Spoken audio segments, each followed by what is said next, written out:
All right, ladies and gentlemen, good morning. Welcome back to the show. We are live. It is a Saturday morning. It is September 13th. We are doing yet another emergency broadcast here. It seems like every single broadcast we do these days is an emergency broadcast. We haven't been on our normal schedule in, it feels like, over a week now because of all of this terrible, tragic news. Folks, we are going live today early on this Saturday morning because there is misinformation, there is propaganda afoot.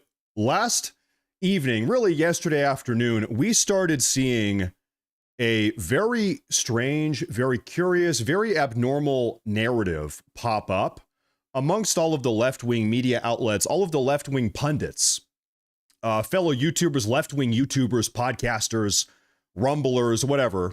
You don't have a lot of left-leaning commentators on Rumble, admittedly, but anyway, it seemed like there was an order that was given. It seemed like they all got on the same day at the same time, a new set of marching orders, if you will, a new narrative that they were all to start pushing collectively at the same time. And this popped up yesterday afternoon, and I didn't really think a whole lot of it. I thought, there's no way anybody's going to believe this. This is just insane.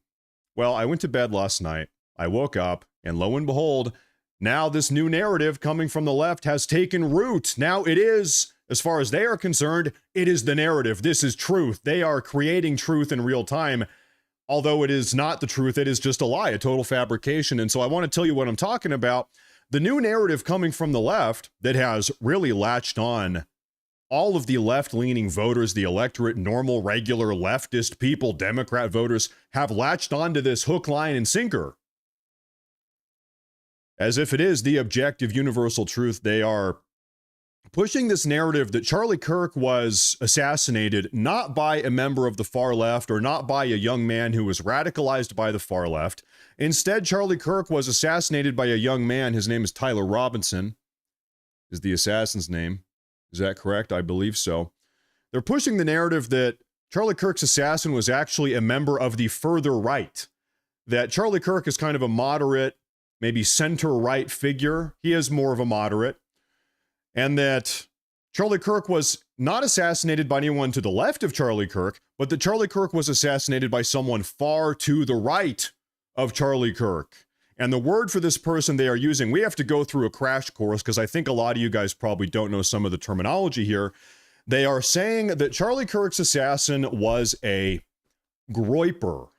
Now, a Groyper is someone that is a follower of the right-wing commentator, podcaster. He's on Rumble regularly. His name is Nick Fuentes. His followers, he has a very large following. He's a prominent, successful guy, controversial guy, no doubt. He's on the right. He's on the far right. And so his followers, his supporters are called Groypers. And so there is this narrative being pushed that the assassin of Charlie Kirk was a Groyper who killed Charlie Kirk in cold blood because Charlie Kirk was not right-leaning enough. He said, Charlie Kirk is too moderate. Charlie Kirk is not far enough to the right. And that was the motive.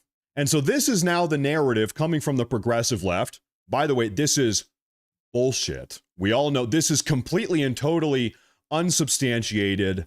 They are doing every single thing. These far-left radicals, the media, the pundits, they are doing every single thing that they can to spin this and deflect from the reality that they are responsible for this killing, that it is their violent rhetoric that is responsible for this killing, that it is them spending years, over a decade, calling Charlie Kirk and people like Charlie Kirk, you, me, Trump, fascist, Nazi, dictator, authoritarian, blah, blah, blah, blah, blah.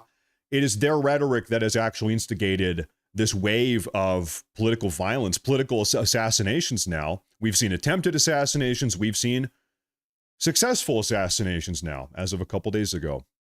And anyway, they are trying to obfuscate from the fact that they are culpable for what has gone on here.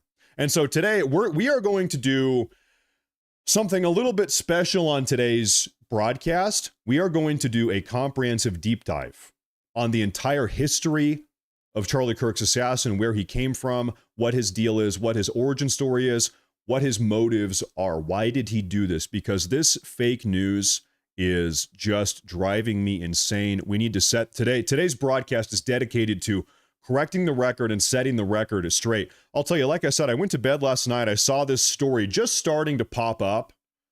These people on the far left were saying Charlie Kirk's assassin was a Groyper, a follower of Nick Fuentes. He assassinated Charlie Kirk because Charlie Kirk was too moderate, because Charlie Kirk wasn't far enough to the right, and that's why they gunned him down.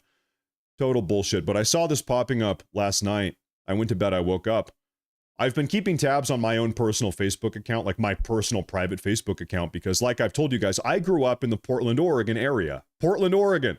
This is the epicenter for far-right ideology. It might be the most far-right, far-left. This might be the most far-left city, town in the nation. This is where I come from, Portland, Oregon. And so a little background here about myself. I have 900 and something, or maybe 1,000 individuals on Facebook that I have mutual. We are Facebook friends. We're mutuals on Facebook. People I went to middle school with, elementary school with, high school with, university, co-workers, whatever. People that I know in real life from the Portland, Oregon area. And so as all of this Charlie Kirk stuff has been unfolding over the last couple days, I've been keeping tabs on my own personal Facebook friend group, people that I haven't spoken to in years, but I can still see what they're doing. And all of them, it really is disgusting. They have been celebrating Charlie Kirk's death. They have been rejoicing in Charlie Kirk's death. I've told you guys that. This is disgusting. This is a real thing that's going on. People on the left are celebrating. They are reveling in the death of Charlie Kirk. But beyond that, now I woke up this morning and all of them are blaming Groypers. They are blaming Nick Fuentes. They are saying that Charlie Kirk's assassin was a member of the far right. These are real people. These are not bots. These are real people that I know personally. So I'm thinking, if all of these regular, normal people that if all these people that I know in real life are celebrating Charlie Kirk's death a couple days ago, and now they are blaming Nick Fuentes and the Groypers, that's how I know this narrative has latched on. This is a real narrative. This is a psyop coming from the far left that has proven to be successful, because everybody on the left that I know, they're talking about it now. Regular people are talking about this. So today, like I said, we are going to do a comprehensive deep dive on the shooter, on the assassin. We're going to look at his origin story. We're going to go through what the media is saying. So I think we should go ahead and just jump right into this, folks. Let's just get into today's broadcast. There is one little thing. Yep, there we go. All right, ladies and gentlemen. First off, let's talk about what the Groypers are. Like I said, first off, admittedly, I am not a Groyper. I don't really think that's surprising for people. I think there's probably a little bit of overlap. There are some things I disagree on. There's some things I agree on. Shades of gray, but I would not call myself a Groyper. There's a lot that I disagree with the Groypers. There are things I do agree with. But like I said, right now, I mean, look at this. If you type in Groyper, it's just news story after news story after news story. Once again, the Groypers are the followers of Nicholas Fuentes. They share his political ideology. What is a Groyper? Okay, so real quick, if I could summarize what is a Groyper. Nick Fuentes is the leader. He's a right-wing commentator, predominantly on Rumble. He is a... I apologize if I mischaracterize anything. It's not my intention. I believe he is a Catholic nationalist. He is well known for being incredibly critical of Israel and America's relationship with Israel. Those are probably the top two biggest ideological points. There's a lot of other things, but those are probably the top two that he is most well known for. And if I'm wrong, I apologize. That's to the best of my understanding. Okay, but anyway, the far left is attempting to obfuscate from the fact that they are responsible for what has happened to Charlie Kirk via their rhetoric, their violence-inducing rhetoric. They are instead trying to say that a member of the far right has assassinated Charlie Kirk. That is the narrative that's being pushed out right now. As you can see right now, if you type in Tyler Robinson, which is the name of the assassin, this is Google Trends. You can keep track of the search traffic on Google, how many people are looking him up over time. This is over the last 24 hours. You'll notice something here. Related searches to the name of the killer, Tyler Robinson. Look at this. Was Tyler Robinson a Groyper? Search traffic for the question on Google was Tyler Robinson a Groyper has increased by over 4,000%. This is over the last 24 hours. Over the last 24 hours, there's an increase over 4,000%. Was Tyler Robinson a Groyper? Tyler Robinson Fuentes is up by just about 3,000%. All of the left-wing media outlets are talking about this. This one is Newsweek. This is an article here. Maybe we can take a look at this. I want to mute this. This is going to autoplay and blow out our eardrums here. We're going to deep dive all of this stuff. What is a Groyper? What to know about Nick Fuentes' alt-right movement? Can I close this ad? Thank you. This is a psyop. I agree with you. This is a psyop. In fact, I want to post for you what I said on Twitter last night real quick before we get into this. I said this 13 hours ago. As a non-Groyper, the far left's ongoing attempt to characterize Kirk's assassin as a Groyper is such an obvious and disgusting deflection from their own culpability. Yeah, it is. Okay, so let's take a look at what's going on here. The killing of... And by the way, folks, we have a lot to talk about today, so bear with me. This is going to be a massive bombshell deep dive broadcast. Bear with me, folks. We are just getting going. The killing of conservative activist Charlie Kirk has reignited attention on a long-simmering feud within elements of the far right, particularly between Charlie Kirk and the so-called Groyper movement led by white nationalist Nick Fuentes. Okay, I want to get my terms correct. Is Nick Fuentes a white nationalist? Not that I'm aware of. These sort of titles, you're a fascist. In fact, this is exactly the type of rhetoric that got Charlie Kirk killed. You're a this, you're a that, you're a white nationalist, you're a Nazi, you're a this, you're a that. Maybe I'm wrong. I don't think Nick Fuentes is a white nationalist. It is insane to me to be throwing around terms like this. What, 3 days after Charlie Kirk was assassinated? It is this type of rhetoric that got him assassinated. This reckless, violence-inducing rhetoric. Now, what they're saying here, if you can get over the verbiage here, it is true. Fuentes and Kirk have had a feud for years. To some degree, Fuentes has been openly critical of Kirk, saying, hey, Kirk, you are not radical enough. You're not far enough to the right. You're not, criticizing Israel enough. Things like that. These have been Nick's critiques of Charlie Kirk. And so there was somewhat of a feud between these two. And now what the left is doing is coming in and trying to capitalize and spin the narrative, spin up a bullshit narrative saying, oh, because they did have a legitimate feud, that's inarguable. Therefore, one of Nick Fuentes' viewers killed Charlie Kirk, which is just obviously ridiculous because every single thing we know about this killer, this assassin, actually indicates, I would even go so far as to say, confirms that the killer was a member of the far left, that he was radicalized into violence by the far left, and we're going to talk about that a lot today. Kirk was shot and killed on September 10th during an appearance at Utah Valley University. As authorities investigate the motive, online speculation has turned towards extremist factions that once targeted Kirk, specifically Nick Fuentes' Groyper Army, which has long accused Kirk of being insufficiently radical. This is exactly what is going on right now. Social media users have also questioned whether early claims by officials that the suspect apprehended late Thursday was tied to left-wing extremism were premature, pointing instead to possible links to the far right. There is not, listen, you guys are lucky because we are breaking this down today. We're deep diving all of this. There is literally not one single link between this shooter, this assassin, and the far right. There is not one single link whatsoever. These people on the far left, they are grasping at vapor. There's nothing to grab onto. Now, there sure are a lot of links between this shooter, this assassin, and the far left. And we're going to talk about that a lot today.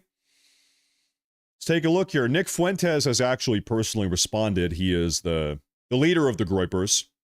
He says, this is 11 hours ago, he said, my followers and I are currently being framed for the murder of Charlie Kirk by the mainstream media based on literally zero evidence. After the left gunned him down, they celebrated and justified it. That's true. They said I was next. Now they are blaming me. These people are pure evil. Insofar as this post goes, he is absolutely correct. These far-left radicals, they have been rejoicing and reveling in the death of Charlie Kirk for the last 3 days. They've been having a 3-day-long party. Literally, they have been having parties. They're saying, hey, come over to my place. We're taking shots. We're going to celebrate Charlie Kirk's assassination. They have also been publicly, out in the open, saying, now that we got Charlie Kirk, who are we going to kill next? You see a lot of that rhetoric also. Terrible, evil rhetoric. It is also worth noting that Nicolas Fuentes survived an assassination attempt probably 9 months ago, I think in December. In December, an assassin, a would-be assassin, showed up to his doorstep with a gun and a crossbow and a handgun, and tried to kill Nick Fuentes in a similar way that a member of the far left tried to did kill Charlie Kirk 3 days ago. Now, Nick survived that assassination attempt. The police actually showed up and actually ended up killing the would-be assassin. But these people are violent. We see this time and time again. And you know what? Even if you don't like Nick Fuentes, you don't believe in everything that he says, you must understand what's going on here. He's not wrong about this. And so you can see, yeah, this is the Google search traffic I showed you. What is a Groyper? Is going through the roof. The entire media apparatus is talking about Groyper. Was Tyler Robinson a Groyper? What is a Groyper? Alt-right media star says he's being framed for the murder of Charlie Kirk. Groyper, we're going to talk about, that's another story today. Charlie Kirk critic Nick Fuentes fantasied about me. Okay. There's just this whole thing going on. What is a Groyper? So we're going to keep going through this. I want to show you exactly what I'm talking about. This was CNN late last night pushing this Groyper, narrative here, this psyop. I have to. I want to turn up the audio here and make sure the audio is good here. Take a look. Zoom in a little bit. I have to ask you this because a lot of people are asking what this means. A lot of people are talking about this word Groyper. What does that even mean? And could this man be one of them? Yeah. All this stuff used to be so fringe, and now it's like at the center of politics, and it's a little bit difficult for me to believe. It is a little wild. But Groypers are the fans of the far-right podcaster Nick Fuentes. He's been around for a very long time. He was at Charlottesville. He was at Jan 6. Fuentes has long had a feud with Charlie Kirk, or had. He would show at his events. His fans would show up at their events, and they would ask Kirk leading questions intended to trigger Kirk into moving further to the right, particularly on immigration and gay rights. So Fuentes has totally disavowed this violence. He made a very forceful statement against that last night. But people are trying to tie this shooter to the Groypers because, and this is a little obscure, he posed in a squat in an Adidas tracksuit for a Halloween costume. His mom posted that he was being a man in a meme. Yeah, people have seen pictures of Pepe the Frog associated with the alt-right, dressed in that same tracksuit doing the squat. However, that meme itself is a reference to Eastern Europeans posing like that in Adidas tracksuits. So, it's like grasping at... Yeah, it's all... So there you go. This CNN panelist here is actually saying that there's totally no substance. By the way, specifically what she's talking about here, this is an image of the shooter. This is Tyler Robinson a couple years ago. He was a teenager. This was his Halloween costume. He dressed up as it's an online meme. It's called the Slav squat. This is what Slavic people do, I guess, over in Russia or whatever. They are wearing tracksuits and a hat like this, and they are squatting. That's what they do. I guess that's the joke, at least. That's the meme. It's like a stereotype, kind of like a little stereotype. And so they're saying that because he dressed up a couple years ago, this was his Halloween costume, and this is a meme this is a Pepe the Frog meme, where Pepe the Frog is squatting like a Slav with a cigarette and a bottle of beer, that therefore he must be a Groyper. As you might have noticed, sort of the symbol of the Groypers. Actually, if you want to go real deep in the history here, this is like real off in the weeds. This right here is Groyper the frog. It's this big, fat, ugly frog. This online meme's name is called Groyper, and that's where the Groyper movement gets their name. They took the name from the fat, smug frog. This is different than Pepe the frog. There's different frogs. There's different online frog memes.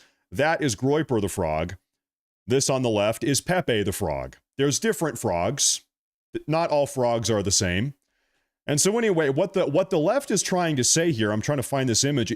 What the left is trying to say is that because the shooter dressed up as a Slav guy squatting, that was his Halloween costume, and because there is a Pepe the Frog meme in which Pepe the Frog is also squatting, therefore, and because the Groyper movement has got their name from another different frog, that therefore,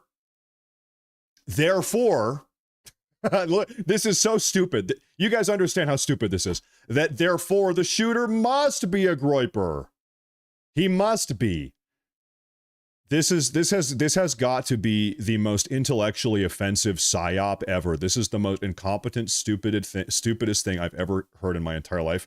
Now, by the way, touch base. This is a woman named Olivia Juliana. She's a real big mouth individual. She works for the DNC, the Democratic National Committee. She was hired. We've talked about her in the past. Her job was to actually bring young men back to the Democrat Party.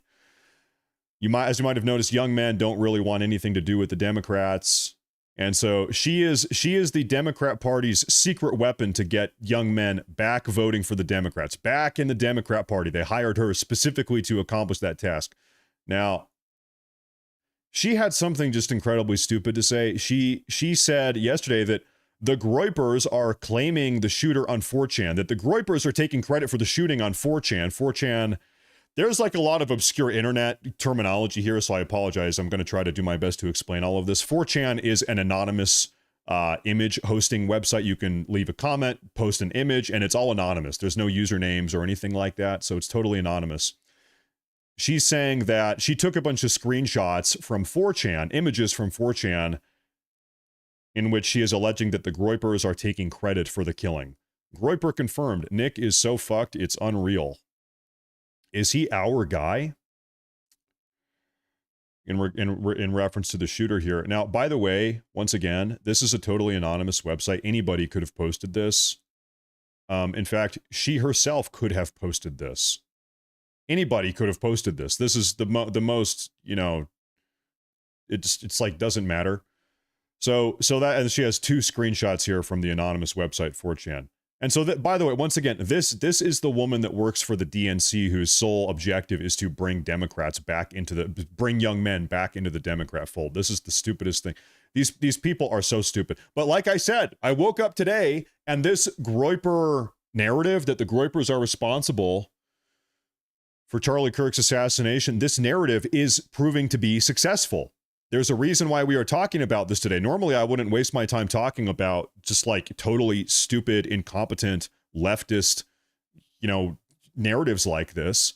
But guess what? This is now the mainstream. This is now the mainstream left-wing narrative. And everybody is talking about it. Like I said, I've got a bunch of Democrat leftists on my Facebook page, and these are people I know in real life. I woke up this morning, all of them are talking about this. This is now the mainstream narrative. This is nuts. Now, of course, by the way, once again, I just want to go back to this squatting Slav thing. This is the classic squatting Slav meme. You can go and type this on Google. I guess, I don't know. I'm not a Slavic person. I don't have 1 ounce of Slavic blood in my veins. But I guess this is something that Slavic people do. I don't know. I guess they do this. There's an old music video. It's a song I used to listen to sometimes. It's a Russian music video. Like it's just what they do, I guess. I don't know. I've never been to Russia, but it seems like Slavic people are squatting and drinking alcohol and smoking cigarettes. That just kind of seems to be. I'm not going to play the music because it'll get the live broadcast taken down. But anyway, it seems like, yeah, this is from their music video. It's like what they do. This is uploaded nine years ago. 9-year-old music video. Tripolowski. Yeah, that's the song. So this is obviously stupid. This is obviously, can we all agree? This is obviously ridiculous. Okay, so take a look at this. Let's go ahead and move on. Let's go ahead and move on here. let's actually talk about real proof, real evidence, real substance that we actually have, not imaginary, far left, incompetent, stupid rhetoric grasping at vapors here. He's a Groyper. He's far right. Yeah, whatever. Yeah. Any proof? Any evidence? No. Zero? Okay, moving on. The FBI has given us the information that this killer, on the 4 shell casings they apprehended that were found with the killer's firearm, this bolt-action rifle, the killer, the assassin, had etched onto the shell casings, onto the ammunition here, 4 different messages. He etched them on the shell casings. The first one here is notices bulges. Oh, whoa, what's this?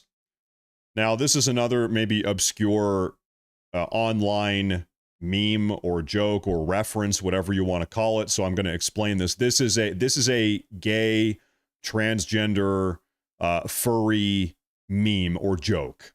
Notices bulge.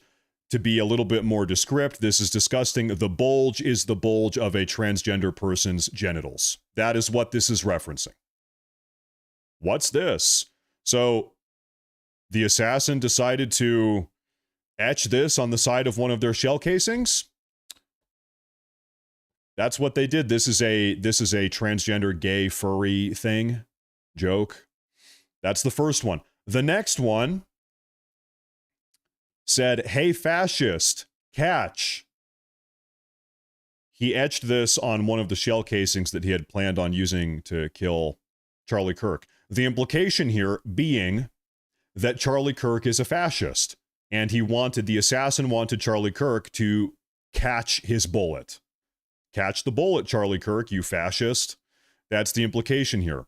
Now, does it sound like a member of the far right would be calling Charlie Kirk a fascist? Do you think anybody on the far right or to the right of Charlie Kirk would be calling Charlie Kirk a fascist? Yeah, I don't exactly think so. Do you think that a follower of Nick Fuentes, a Groyper, someone to the further right of Charlie Kirk would be calling Charlie Kirk a fascist? Yeah, I don't exactly think so. Now, you know who would call Charlie Kirk a fascist? Everybody to the left that has been calling Charlie Kirk and me and you and us and Donald Trump a fascist for the last 10 years. They've all been calling us fascists on a daily basis for 10 years. In fact, hey, take a look at this. I actually have a video on cue ready to go. Take a look at this. Let me ask you tonight, do you think Donald Trump is a fascist? Yes, I do. This Kamala Harris. is what kicking the shit out of fascism looks like. Try to prevent the spread of the lawlessness and the fascist chaos that's been unleashed against us. So when we say Donald Trump is a fascist, fascism, a huge component of fascism is uniting racism, bigotry, a form of racist nationalism. We are now living in a fascist dictatorship. We are worried about potential rise of fascism in this country. We're worried about our democracy falling to an authoritarian and potentially fascist form of government. Not only to roll over to Donald Trump's will, but to roll over our democracy and allow him to take over this country as a fascist dictator. When fascism isn't just coming, it's already here. The former chairman of the Joint Chiefs of Staff, Mark Milley, said, "No one has ever been more dangerous to this country than Donald Trump, and he is a fascist to his core." So, once again, folks, this is the type of just inflammatory, violence-inducing rhetoric that ultimately got Charlie Kirk killed, that ultimately results in the massacring of young Christian kids at Christian schools when transgender shooters go in and shoot up the school and kill a bunch of kids, which happened, by the way, 2 weeks ago. That's still a recent story, and it's happened. That exact scenario has happened time and time and time again. Transgender shooter goes into a Christian private school, kills a bunch of kids. At this point, it's a tale as old as time. Let us not forget that Donald Trump got shot in the ear about a year and a half ago. He survived, thank God. Some people behind him, namely Corey Comparatore, lost his life. A husband and a father, just like Charlie Kirk. So this type of rhetoric has been stoking the flames of violence for a long time. I mean, this is Kamala Harris Kamala Harris, point blank. Do you think Donald Trump is a fascist? Yes, I do. Tim Waltz, right down here, bottom right. Do you think Donald Trump is a fascist? Yeah. Tim Waltz, you might remember this was over Labor Day weekend. What is that, 2 weeks ago? Yeah, 2 weeks ago. He was making jokes about Donald Trump dying. Remember there was that rumor 2 weeks ago that Donald Trump had passed away over Labor Day weekend and all the leftists were going crazy. They were super excited that Donald Trump had died. Maybe. It was a rumor. He was up here on the stage. Tim Waltz, he was saying, hey, we might be getting some good news here, folks. We might be getting the news any day now. Listen, the rhetoric from these people has been causing this violence. Blood is on their hands. This is my opinion. You call me a radical. I don't know. I already get called a radical by these people. But here's my point.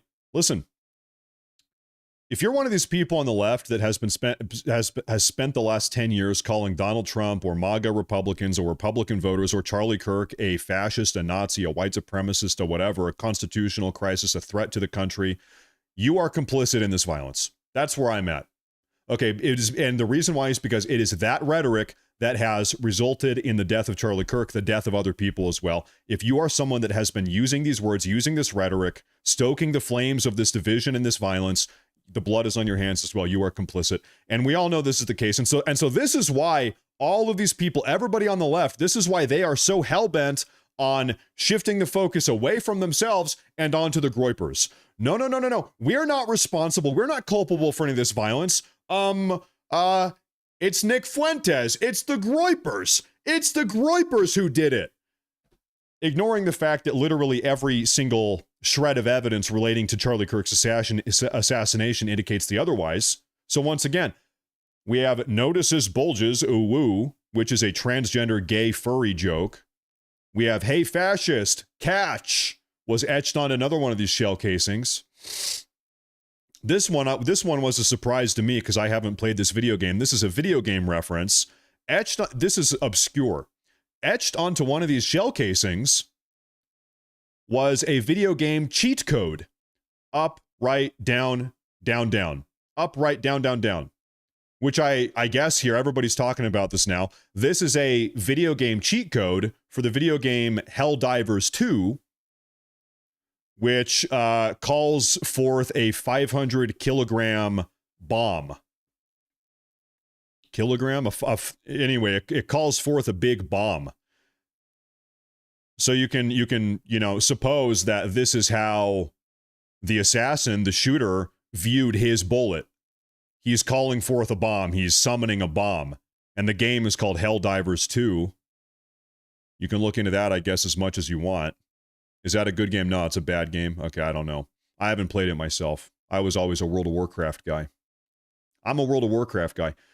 Anyway, so there's another one. It's this video game cheat code or whatever, summoning a big bomb.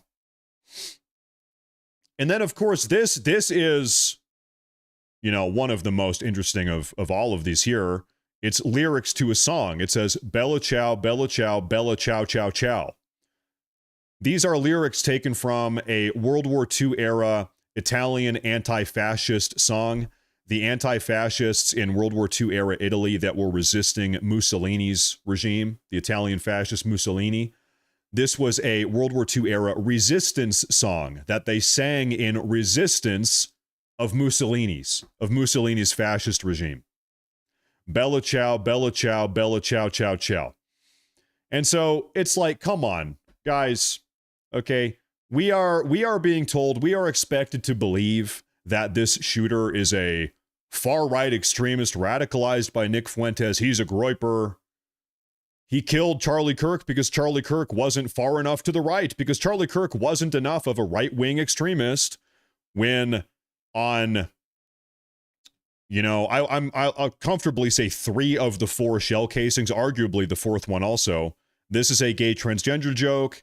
He's calling Charlie Kirk a fascist, and this is a fascism resistance song, is what this is.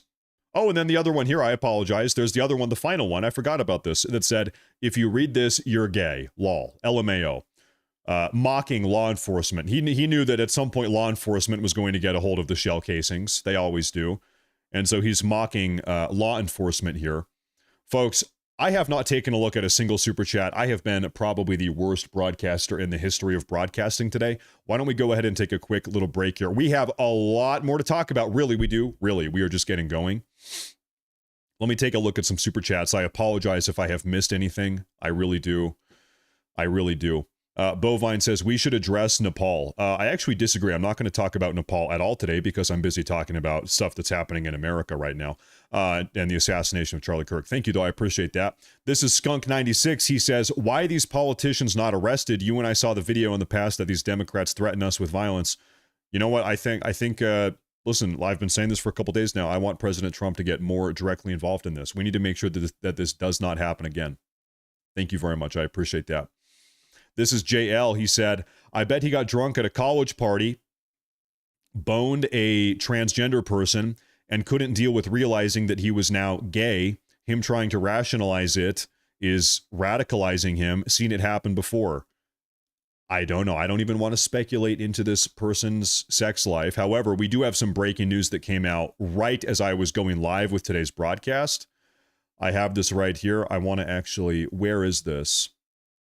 Right here, folks. This is breaking news hot off of the news press as of like 20 minutes ago that I suppose is highly related to that. This is an individual reported on Twitter. This is a Fox News correspondent, Fox News digital political correspondent and reporter. Folks, breaking news. Pay attention right now. Fox News digital political correspondent Brooke Singman has reported that Charlie Kirk's assassin Tyler Robinson lived with his transgender partner, sources are telling her. The individual, who is a male transitioning to a female, is now fully cooperating with the FBI. So this transgender roommate, oh God, is cooperating with the FBI. Tyler Robinson was living with this transgender partner of his. She goes on to say, sources tell me that the FBI had texts and text messages and other communications between Robinson and the individual that helped FBI authorities solidify that Robinson was indeed the shooter. So do you remember 2 days ago when this was all breaking news and we heard that Tyler Robinson messaged his roommate, who we didn't know was trans at the time. We heard that Tyler Robinson messaged his roommate and asked his roommate to go recover the gun. That Tyler Robinson had to ditch the gun. He dropped it in the forest or whatever amongst the trees. He had to beat it and run away. He left the gun behind. And then after he fled the scene, he messaged the roommate, hey, can you go recover the gun? I had to leave the gun behind. The roommate 2 days ago, we know, was talking to the FBI. I guess they are still talking to the FBI. And so now we know the roommate was his transgender partner. Tyler Robinson was living with his transgender partner. Okay. And this is breaking news as of about 60 minutes ago or less. We found the accomplice. Listen, hey, the degree to which this transgender person was a partner in crime or accomplice, we don't know. Maybe they did know beforehand. Maybe they did not know about the shooting beforehand. Right now, all we know is that they are corroborated or working with the FBI. I guess let's try to be as fair as we possibly can. We do not know to what degree this transgender partner of his was involved in planning this attack or carrying out this attack. We don't know. Time will tell. Sources tell me the FBI had text messages and other communications between Robinson and the individual that helped FBI authorities solidify that Robinson was indeed the shooter. Now, permission to become a little bit conspiratorial here. If you all remember, on the day that Charlie Kirk got shot, we were sitting here trying to figure out who did it. There was the manhunt was underway. Who did this? Do you remember the individual that was maintaining this SoundCloud on which there was a song uploaded called Charlie Kirk Dead at 31? And everybody was like, hold up, that's a little bit weird because Charlie Kirk was just killed at the age of 31. That's a little bit weird that this person has a SoundCloud. Well, and the person that had the SoundCloud on which there was a song called Charlie Kirk Dead at 31, the person that had that SoundCloud was a transgender person. We know that to be the case. Is it possible? I don't know. Is it possible that Tyler Robinson was living with or dating the person that had that SoundCloud? Were they linked up here? What is their relation here? I don't know. We gotta wait and get more information. I don't know. We gotta, and by the way, that person was also from Utah. Yeah, that's right. That's why that is so pertinent. We gotta wait for more information. But anyway, this right here, this transgender roommate or transgender partner, you know, I gotta say, I'm really mad about this. Up until about 5 years ago, anytime somebody would say the word partner, I always thought of cowboys. Howdy there, partner. Howdy, partner. I've got family out in the countryside. They always said partner. Howdy, partner. That's what they would say. Anyway, now if you say partner, it means you're in some type of weird polyamorous homosexual relationship. I will never forgive them for taking that word. They have ruined that word, partner. It used to be a cowboy thing. Anyway, it doesn't matter. Moving on. So anyway, that is a big piece of breaking news. We're going to keep coming back to that throughout the day, but we have a lot more to talk about. There's more to this story here. These are the messages. This is all left-wing stuff, obviously, very clearly. This is what's being said over at CNN earlier today. I'm going to play this video with you folks. I heard the congressman on there saying, oh, we need to tone down the rhetoric. Well, will the rhetoric get toned down? I mean, again, I go back to what was on the bullet from this kid was fascism, and that's only coming from one side currently in this debate, and it's on every placard and every poster around the country. I mean, I think it's a valid question, but are they going to live up to what they say they're going to do with the Nazi and the fascism and the like? Do you think, I don't think we know, just to be clear, I mean, just law enforcement people, I don't think we know the meaning of his message. Oh, we know his come on. history. Bella Ciao is an anti-fascist thing. It says fascists catch this. Then I'll give you his history. Then I'll give you his history, right? Think about his history. His history, but this is not the. Why are we debating that? This is what I'm talking about. That's why I wanted to tell you. This was my point, not yours. This was my point, not yours. The point is, who cares? A man was killed, and you have yet to say political violence is bad. Period. What? I'm sorry. Every single person on the right is condemning political violence. Listen, I got to tell you, you know, in some small way, she is kind of right that maybe the least important component of this, as far as I'm concerned, is the information regarding the shooter. There's something much more important to me here than the details pertaining to the shooter. And I want to tell you what that is. It is the overwhelming response from the left. The shooter, he had his motives. He's a this, he's a that. This is why he did it. Okay, we're going to talk about that. That is important. It's not that it's not important. But the thing that has been more eye-opening to me, the thing that has just not opened my eyes, but ripped my eyes open at Mach speed, it's like my eyes are bleeding now,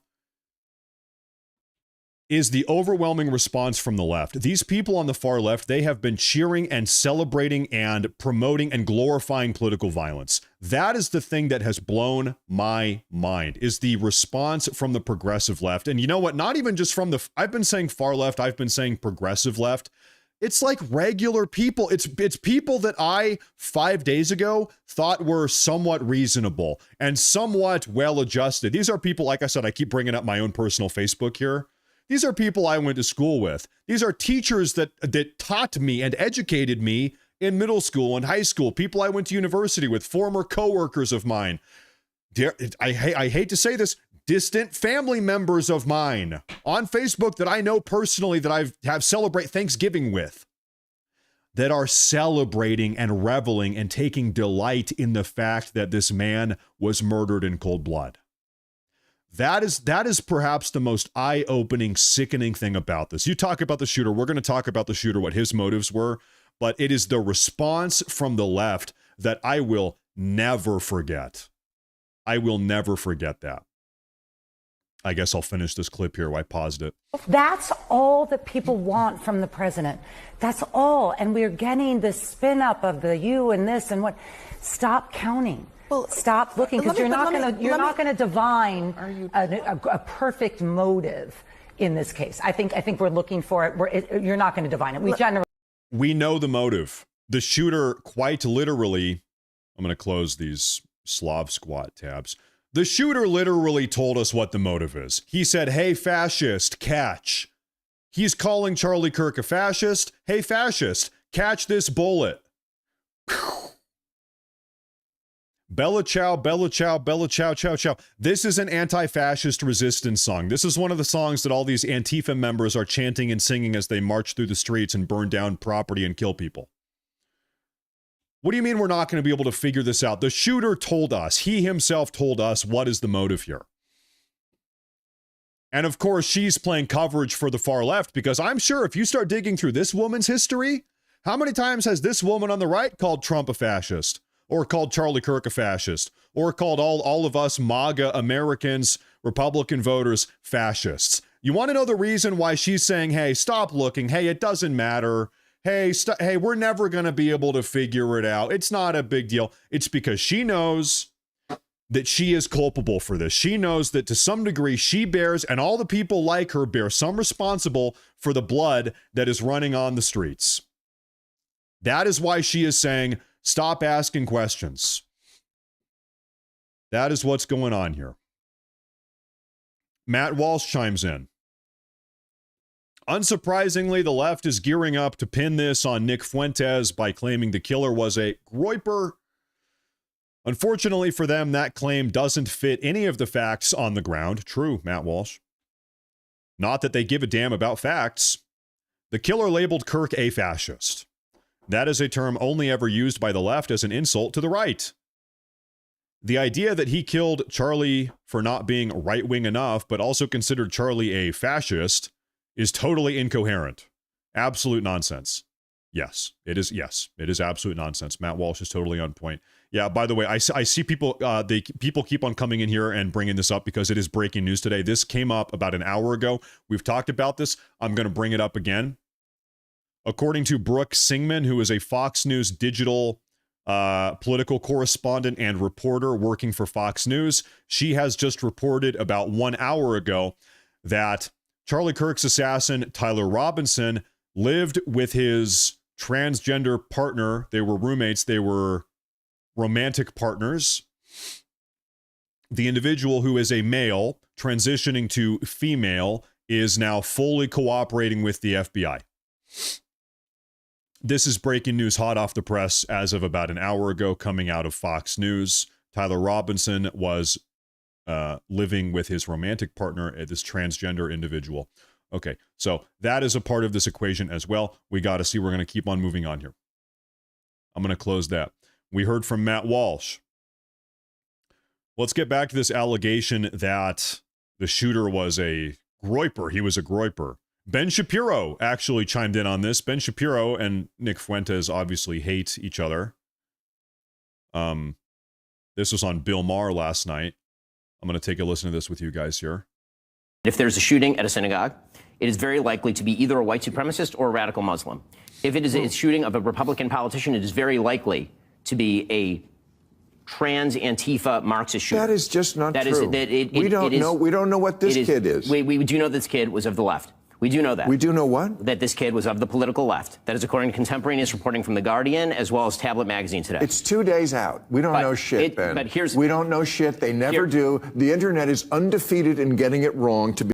Once again, listen, Bill Maher, the shooter himself engraved the shell casings with far left rhetoric. What are we just going to ignore reality? What are we doing here? We know the shooter's motives. He himself told us his motives. He killed Charlie Kirk because he thought Charlie Kirk was a fascist. I want to show you something I posted on Twitter yesterday. I don't think there's a better way to say this. I said, they're not killing us because we're fascists. They're calling us fascists so that they can kill us. That's what's going on here. We need to be totally aware of the dynamic at play, of the situation at hand. That is why they don't genuinely think we are fascists or that Charlie Kirk is a fascist. They are calling Charlie Kirk a fascist and Donald Trump a fascist and you a fascist and me a fascist so that they have the pretense and the justification to kill us because they want to kill us. They're laying the rhetorical foundation to justify murder. That is why they are using this language. Now, where's that Ben Shapiro clip? I've got so many tabs open here. Okay. Bill Maher, you are so freaking stupid. Let's play the video, though. We don't know shit, Ben. But we don't know shit. They never do. The internet is undefeated in getting it wrong to begin with. It's not about the internet. That's about the actual reporting by mainstream accepted. The Guardian is not a right-wing. Here's what we heard. Here's what I was told so far, and I'll tell you what was wrong. First, I heard he's a registered Republican. Not true. Okay. Then he was a donor to Trump. Not true. His father works in the sheriff's office. Not true. There was a picture of him wearing a pro-Trump shirt. Not true. Member of the Democratic Socialists of America. Not true. Okay, real quick. 5 out of 6 of those things that were not true were put out by members of the left to frame this guy as being a member of the right. Bill Maher, do you not understand what you are reading off is 5 individual attempts from the left to make propaganda out of this situation? Do you not understand that you yourself are reading debunked left-wing propaganda? How stupid are you? How dumb are you, Bill Maher? We don't know what he is.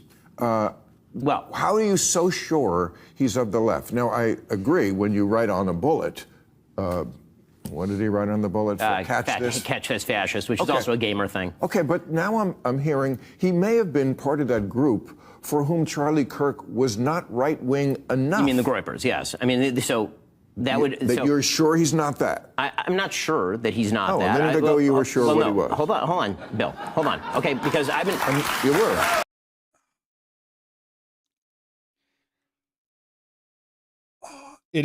Man.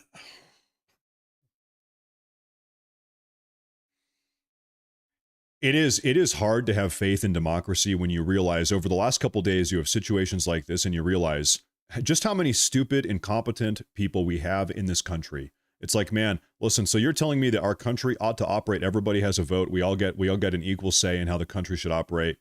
And then you realize, wait a minute, everybody's stupid. Wait a minute, everybody is stupid. There's no way this is going to work. Not everybody, but a lot of people. Wait a minute. You're telling me this many people are this stupid? Man, this is okay. And also even worse than just stupid, evil, dangerous, violent. They're totally comfortable with political violence. Evil and stupid and violent. That's a bad combination here. Evil, stupid, violent. That's a dangerous combination, as we now know. As we've known for a long time. Once again, the shooter himself told us what the motivations are. He told us. So Ben Shapiro said that the phrase, "Hey, fascist, catch," is a video game term. I don't know if that's true. I've never heard that. I'm a little bit of a gamer sometimes. Is this Grok? Is caps lock. Is "Hey, fascist, catch" a video game term? I don't know. Maybe it is from some video game. No, "Hey, fascist, catch" is not a video game term. It appears to be a custom anti-fascist phrase engraved on a bullet by Tyler Robinson. Oh yeah, that's what I've heard from. Okay, wait, it is from Helldivers? Is it from Helldivers? Helldivers 2? I've not played, okay, well, according to Grok, it's not, but honestly, I trust you guys in the live audience more than I trust Grok on this. Grok says, no, "Hey, fascist, catch" is not from Helldivers 2. It's a custom taunt engraved on one of the bullet casings, blending anti-fascist rhetoric with a reference to a game's mechanics. The accompanying arrows, up, right, down, down, down, specifically allude to a controller input sequence for Helldivers 2 for calling in the quote, Eagle 500 kilogram bomb. This is like a cheat code to summon a big bomb in the video game. So I know that the cheat code here is from the video game, but whether or not this phrase, "Hey, fascist, catch," according to Grok, it's not, but according to some of you guys, it is. So I don't know. Grok is dumb. Yeah, sometimes Grok can be a little bit dumb. That's the way that AI is. Now, Fox News put out a report on Tyler Robinson here earlier today. I want to watch this with you guys. I want to see what they've got to say. But first, I want to do a couple super chats. I want to try to keep on top of some of this stuff. Thank you all for tuning in today. It's a Saturday morning here. We have a super chat here. This is from Jennifer Jarose.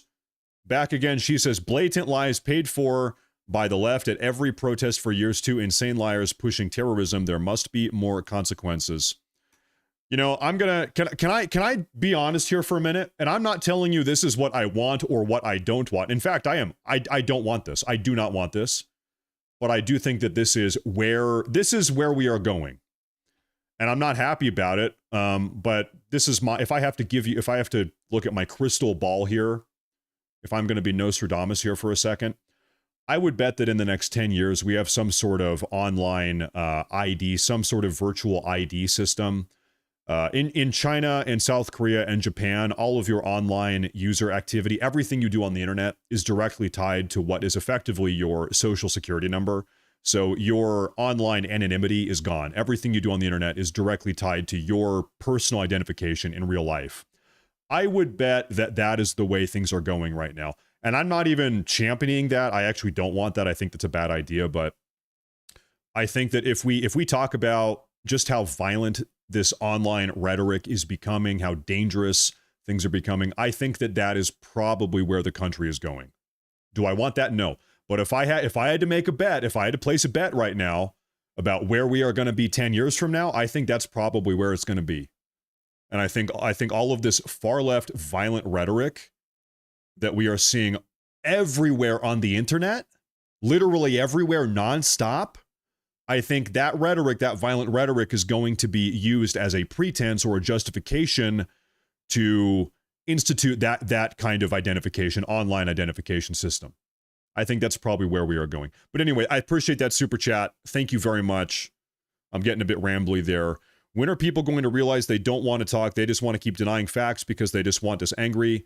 That's the cold hard reality. I think more. I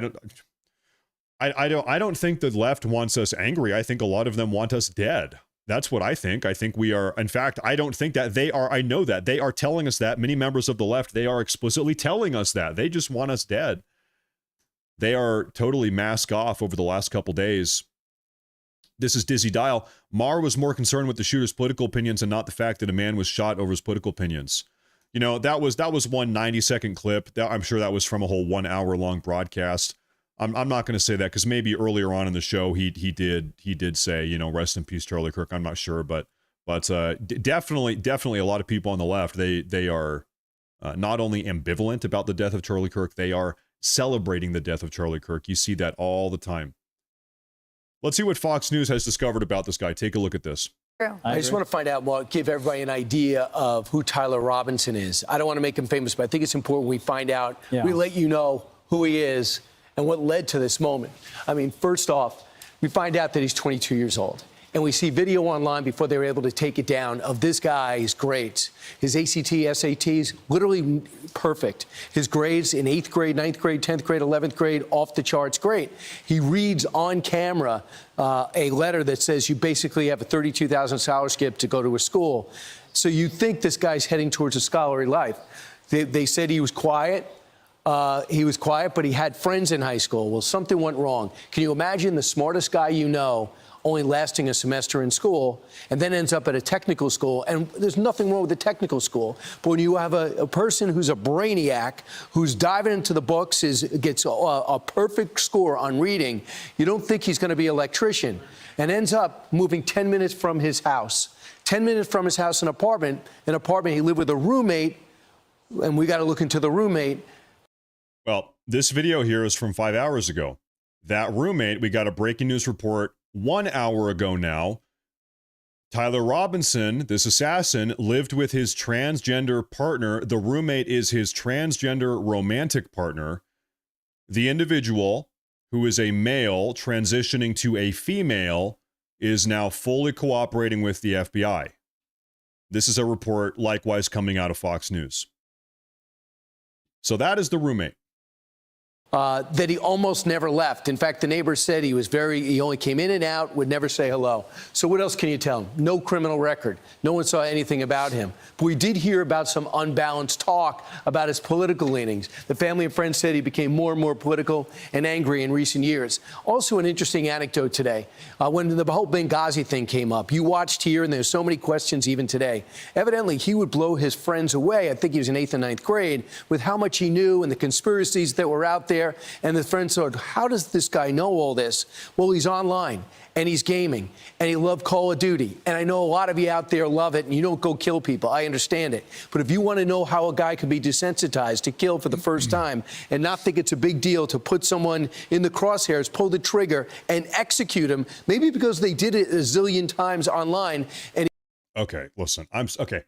I gotta pause you right there. I'm sorry. This is the stupidest thing I've heard all day. Actually, that's not true because I'm hearing a lot of stupid things all day. So I'm not going to say it's the stupidest thing. This notion that somebody that has played video games, they played Call of Duty as a teenager, that has in some way led to them being an assassin in real life. Come on. That's just moronic.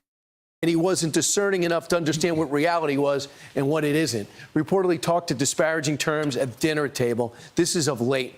He talks about President Trump, not good, but he really hated Charlie Kirk. Upset that he's going to be at a local school, I guess when the Pottingham plan took place. I want to know what the roommate knew. He looks to be another gamer, understood Discord. It's a gaming site where they communicated regularly. What did this guy know? How did he know about the exchange to show to the FBI when they walked in? He registered to vote. He's got no party affiliation. Everyone said he's a Trumper. That was not true. And the bullet casings, among the phrases he used were hey fascist, catch. He also used some other phrases they referred to furries and other abhorrent things that I gotta say, it is so disgusting that furries are now being discussed. Furries are now part of the mainstream dialogue. Everybody is talking about furries. If you rewind 10 years ago, this whole furry fetish thing, this was something that was relegated to the fringe, disgusting corners of the internet. And now furries are part of the mainstream dialogue. By the way, what is a furry? A furry, I think it's fair to say most of them are gay. It's gay men, generally speaking, not always. As far as I can tell, it's generally gay guys that dress up as furry animals. They dress up as like a dog. They have the suits. They have full furry suits. And then they engage in homosexual behavior while wearing these suits. And they have entire conventions. They have get-togethers. It's this whole thing. And so now we're talking about this on Fox News, and I wish we weren't, but anyway, that is what we're talking about today. And I gotta say, he mentions, hey, fascist, catch. I think that is a compelling thing that he etched onto these shell casings, but also, I see a lot of people are overlooking this message here, Bella Ciao, Bella Ciao, Bella Ciao, Ciao, Ciao. Maybe it's a little bit obscure, but it's not. Guys, this is literally, these are song lyrics from a 1930s, 1940s World War II era Italian anti-fascist resistance song. So the anti-fascists in Italy during Mussolini's regime, they were singing this song. This was a fascist resistance song. Literally, that's what this is. This is a pretty obscure and precise reference that this individual etched onto the side of the shell casing that he then shot Charlie Kirk with. So, and then, of course, you'd pair that up with, hey, fascist, catch. This young individual, what's his name? Why am I blank? Anyway, the assassin here, in his sick mind, he thought that he was killing a fascist. He thought that he was shooting Charlie Kirk, who was a fascist. That is what he thought. That's what was going in his disturbed mind. People do out there. And bottom line is, he wasn't going to turn himself in. He thought he could possibly return to his old life. His dad knew how deranged he was and what he did, and he finally gets him to turn himself in. As soon as you saw that video, you knew it was a matter of time. The question was, would you find him alive or not? He's alive, but he's not talking. I'm Steve Doocy. I'm Brian Kilmeade. He's alive, but he's not talking. I want to take a look at some of these Fox News comments here on YouTube. He's not a Democrat. You were all wrong. He watched news stations like this that run on 24/7 division, and this is what happened. When asked about how he's holding up, Trump said, fine, look at those. Huh? That's totally unrelated. Listen, we know why this guy did this. It's because for the last 10 years, every single day, the far left media and the news pundits, podcasters, far left podcasters, everybody, so just like regular people on the left, they have been hammering home the narrative every single day that Donald Trump and all of his voters and all of his supporters are fascists. That Donald Trump and all of his supporters are threats to the republic. They're creating a constitutional crisis, etc. They need to be stopped at all costs. This is what they have been saying for the last 10 years. And now, finally, Tyler Robinson here, he picked up a gun and pulled the trigger because he thought that he needed to kill this fascist, Charlie Kirk, the fascist. And if you don't believe me that this is what's been going on, I mean, we all live in reality. We all know that this is what they've been saying. Look at this. I'm going to play the video again. Let me ask you tonight, do you think Donald Trump is a fascist? Yes, I do. This is what kicking the shit out of fascism looks like. Try to prevent the spread of the lawlessness and the fascist chaos that's been unleashed against us. So when we say Donald Trump is a fascist, fascism, a huge component of fascism, is uniting racism, bigotry, a form of racist nationalism. We are now living in a fascist dictatorship. We are worried about potential rise of fascism in this country. We're worried about our democracy falling to an authoritarian and potentially fascist form of government. Not only to roll over to Donald Trump's will, but to roll over our democracy and allow him to take over this country as a fascist dictator. When fascism isn't just coming, it's already here. The former chairman of the Joint Chiefs of Staff, Mark Milley, said, no one has ever been more dangerous to this country than Donald Trump, and he is a fascist to his core. And Tim Walz, of course, literally 2 weeks ago was making jokes about Donald Trump dying. Tim Walz, our potential almost vice president of this country 2 weeks ago was making jokes about the death of Donald Trump, hoping that Donald Trump had died 2 weeks ago. So, yeah, when you have rhetoric like this coming from the top of the party, the senior ranking progressives or liberals or Democrats in this country, it's top down, it's bottom up. The entire left side of this political spectrum is saturated with this rhetoric that everybody to the right of them is a fascist. Well, it's no surprise that you're having people on the left pick up guns and start assassinating people. And by the way, these assassinations are increasing. The rate at which they are taking place is going up. Every couple of weeks, we have another transgender person that picks up a gun and goes into a school and kills a bunch of young Christian kids. Happened literally 2 weeks ago. Before that happened a couple months before that again. It's happening time and time again. Donald Trump survived 2, maybe 3, God knows how many really assassination attempts. He got shot in the ear about 1.5 years ago. He lived, thank God. Then another one happened on his golf course a couple weeks later. They apprehended that guy, another far left radical. And now Charlie Kirk is dead. And what did the killer have to say? What did the killer... People are sitting here saying, we have no idea why the killer did this. Excuse me, what did the killer say? The killer said, hey, fascist, catch. That's from the killer. You don't have to speculate. You don't have to use your imagination here. The killer, the assassin said, hey, fascist, catch. I don't even know why we are sitting here even speculating what the motives are. And then because all of these far left radicals, they know that they are culpable for what has happened. They know the blood is on their hands. Then they come out after 3 days of celebrating, of saying, woohoo, we got him. Yay, we killed him. After a 3-day long party that took place on the left, they're taking shots, they're celebrating, they're having a party. Then they come out and say, actually, it wasn't us. It was Nick Fuentes and the Groypers. Actually, it was the Groypers who killed Charlie Kirk because he wasn't far enough to the right for them. So they killed him because he wasn't a radical enough. But also the killer called him a fascist.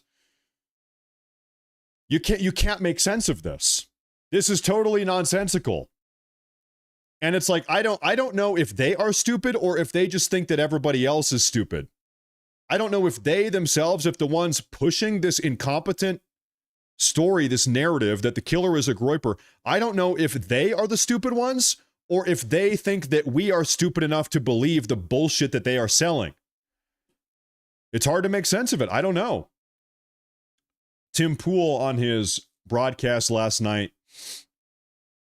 chimed in about this whole Groyper story. We talked about this a lot earlier on in today's broadcast. This is a Newsweek piece. What is a Groyper? What to know about Nick Fuentes' alt-right movement. Now, the reason that they're talking about this at all is because there are people out there trying to make the argument that this kid wasn't a leftist, that he didn't have any left-leaning ideas, that the kid was actually so far right that he thought that Charlie Kirk was not far right enough. And like Newsweek thinks their audience are idiots, quite frankly. That's what this article is. They think everyone knew what happened on Wednesday. This Groyper psyop is vomitous. Thank you, Tim Pool, for saying that. Now, and by the way, it's not just Newsweek. If you type in the word Groyper into Google, I want to show you something here. Groyper, Vanity Fair, Hindustan Times, Newsweek, the Clarion Ledger, Times of India, Mint, Economic Times, Byline, Daily KOS, Times Now. Listen, guys, this is the psyop. You are witnessing a psyop in real time. You want to know what propaganda looks like? You are witnessing the dissemination of propaganda. This is a psyop in real time. And the reason why the left-wing media is panicking right now, it is because they know their rhetoric, calling everybody to the right of them a fascist, neo-Nazi, white supremacist, constitutional crisis. They know that their rhetoric has made them culpable in the violence. They know that blood is on their hands, and they are panicking. They are freaking out, doing every single thing they can to point the finger at somebody else, at some other group, to try to deflect responsibility from themselves because they know they are fucked. That's why, pardon my language, it is disgusting. We have watched these people celebrate for 2 days, for 3 days, cheering on Charlie Kirk's death. They have been celebrating. They have been reveling in it. And now, rather than take 1 ounce of responsibility and say, you know what, yeah, maybe our rhetoric did play some role in this. No, they're saying, it was actually the far right that killed Charlie Kirk. Give me a break. And by the way, I said this early on in today's show. I'm not a Groyper. I am not a Groyper. There are things I agree with them. There are things I don't agree with them. Okay, but I'm not in perfect ideological alignment with the Groypers. As such, I say I'm not a Groyper. But I do think when you have a story, a narrative that is this shameless and evil that is being spread right before our very eyes, it is incumbent on me as someone that values the truth. It is incumbent on me as someone who's not even a Groyper to step up and say, this is bullshit. This is evil. I know what they are doing. We see what they are doing. Okay, this evil must be smited down. That's how I look at this. That's why I'm speaking up about this. As somebody, I'm not even a Groyper, but you need to speak up when this evil is happening, when this evil is taking place. Now, this is a couple hours ago. We're gonna play this with you guys right here. Tim Pool. Speaking of Tim Pool, he made a guest appearance on Fox News here last night. I want to play this with you guys, and we're going to talk about it. Take a look, talking about the shooter and everything that has gone on here. Host of Timcast, Tim Pool, joins me now. Tim, we're awaiting Erica Kirk's remarks, which should be incredibly emotional and extremely powerful. We saw that last night. In the meantime, tell us what you know about this shooter. Well, I know much of what you have reported, what everyone's reporting, the statements that were made to The Guardian that he was a leftist.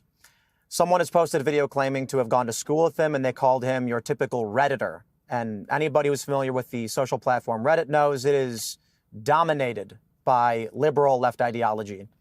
But what's interesting now is there is this gaslighting campaign among prominent liberals to claim that this guy's actually a right-winger, that he's from a Christian conservative family who loved guns, and in fact, he attacked Charlie for not being conservative enough. And they've tried making similar claims pertaining to the man who tried to kill Donald Trump, Crooks, in Pennsylvania. But it is absolutely absurd.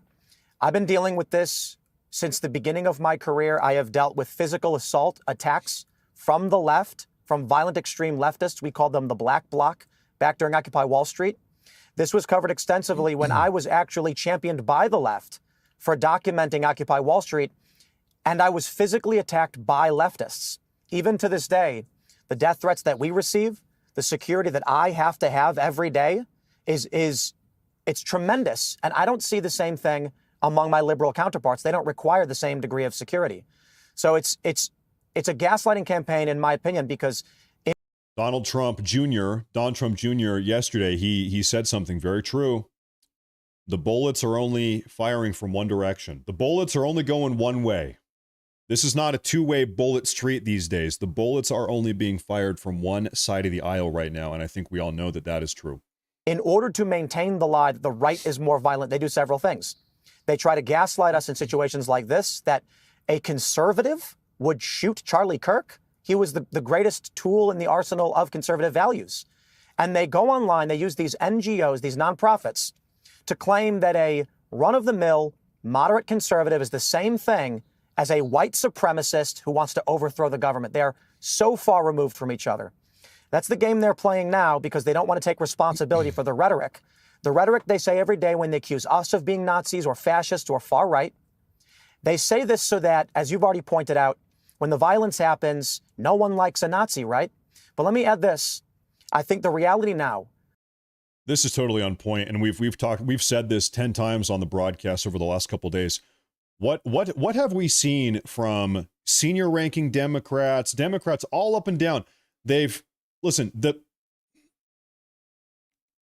Man, I'm sorry, this just makes me so mad. We saw this from AOC, we saw this from Chuck Schumer, we're seeing this from senior ranking Democrats. What we're seeing from these people is, yeah, we condemn political violence, but also Charlie Kirk kind of deserved it. But also Charlie Kirk lived a life of dangerous, violent, radical rhetoric, blah, blah, blah, blah, blah. So at best, at most, these people will say, yeah, violence is bad, but Charlie Kirk was evil. He was a Nazi. He was a fascist and, live by the sword, die like the sword.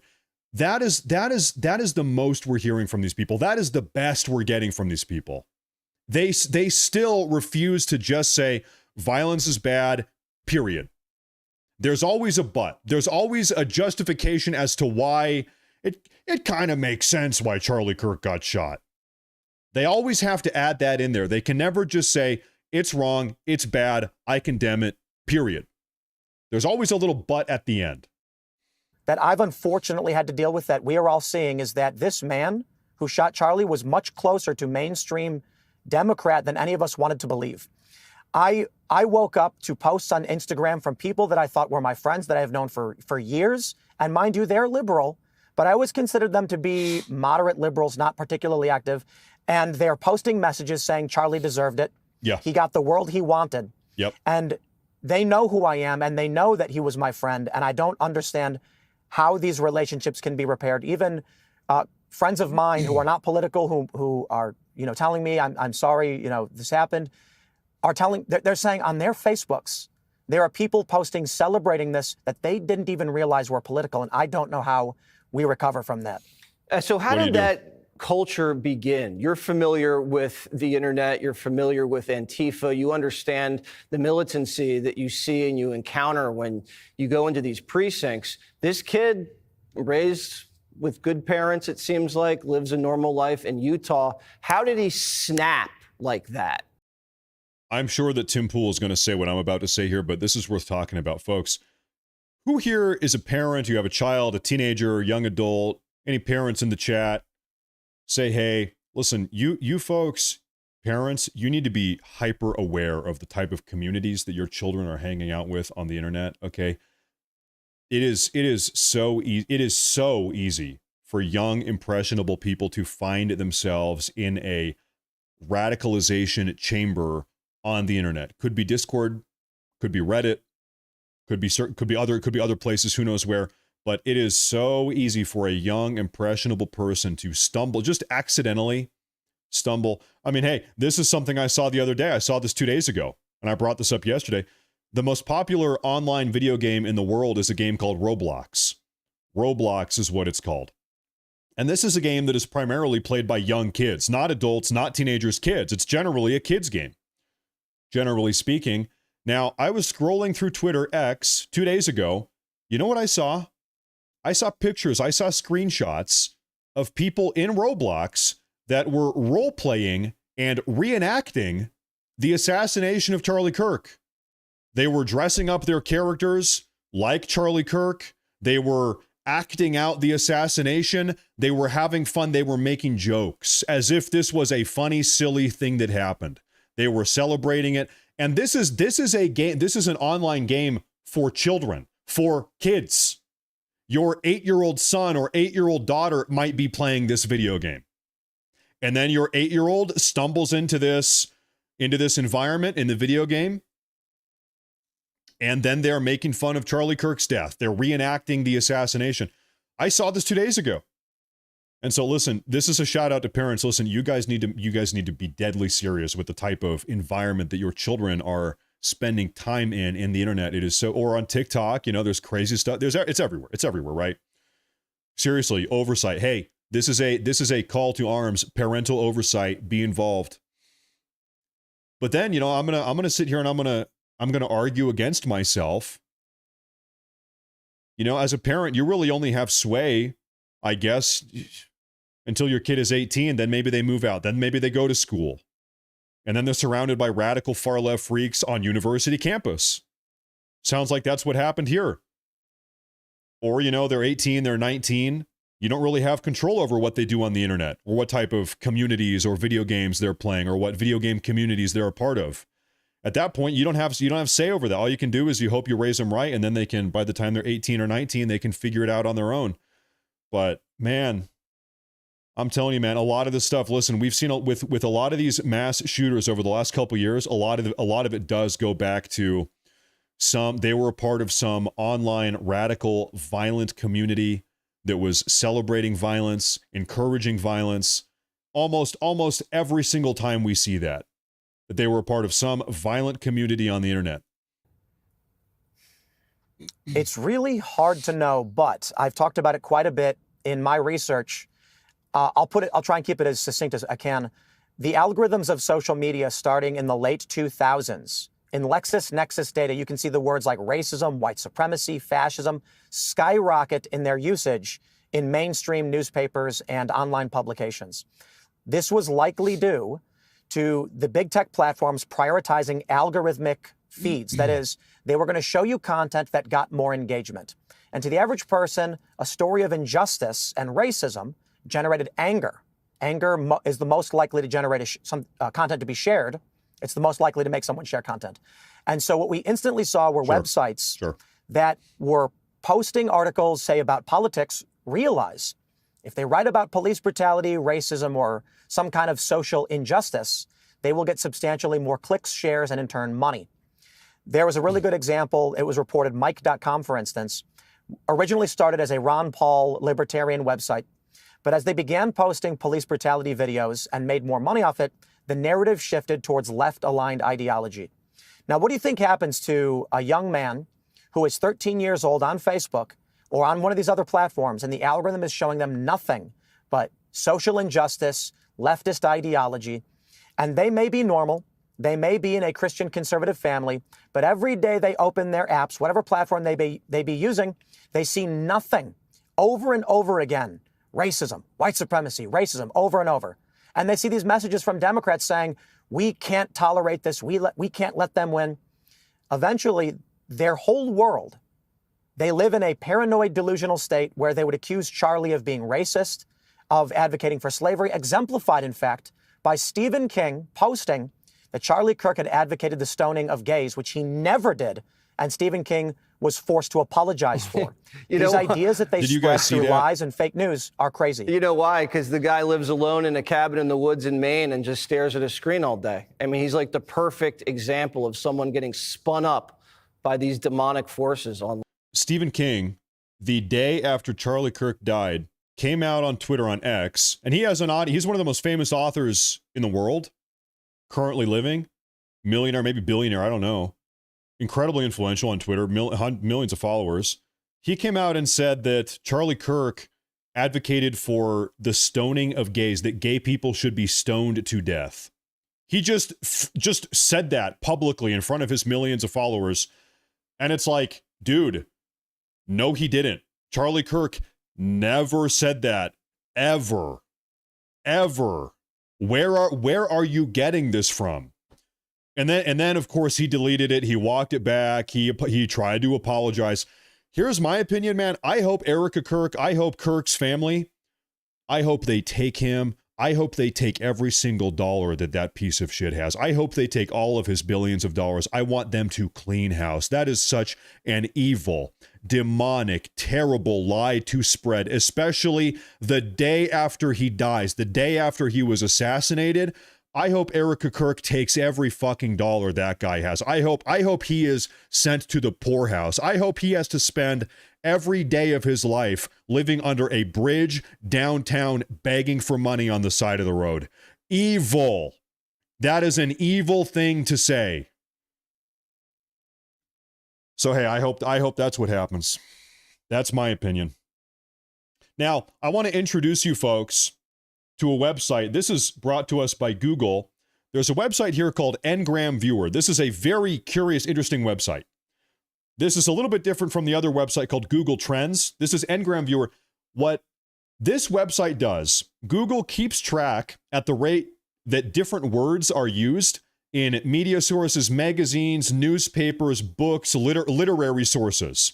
And it keeps track of the rate at which these specific, you can look up any word you want, the rate at which certain keywords are used in literature, in newspaper, magazine, books, novels.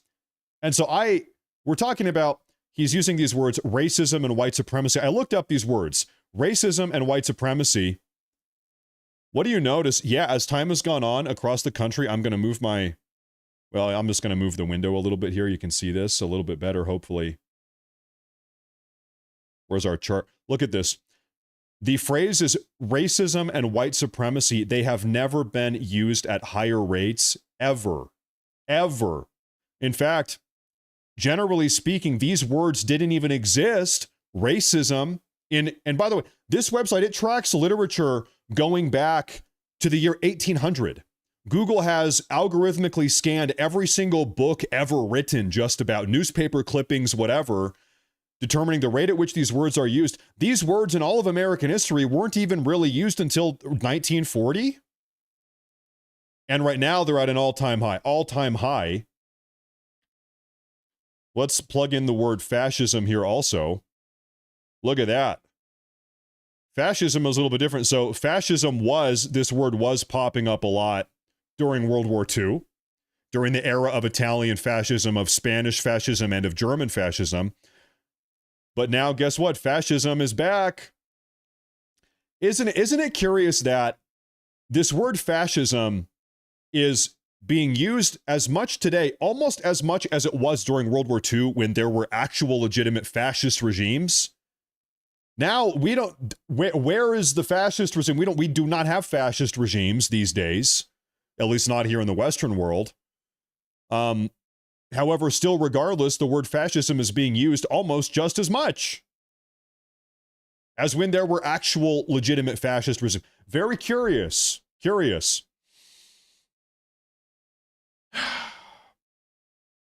I'm going to finish this video here with you folks. That's very interesting analysis. Thank you so much. This is even a more challenging issue than I even understood. We appreciate it, Tim. Thanks for having me. I appreciate it. Click here. Challenging issue. And you know what I'm seeing right now? I'm seeing a lot of people come out and say, and however, it's always people on the left. It's people on the left that are coming out and saying, now is the time for unity. Yes, Charlie Kirk was assassinated. We need unity now.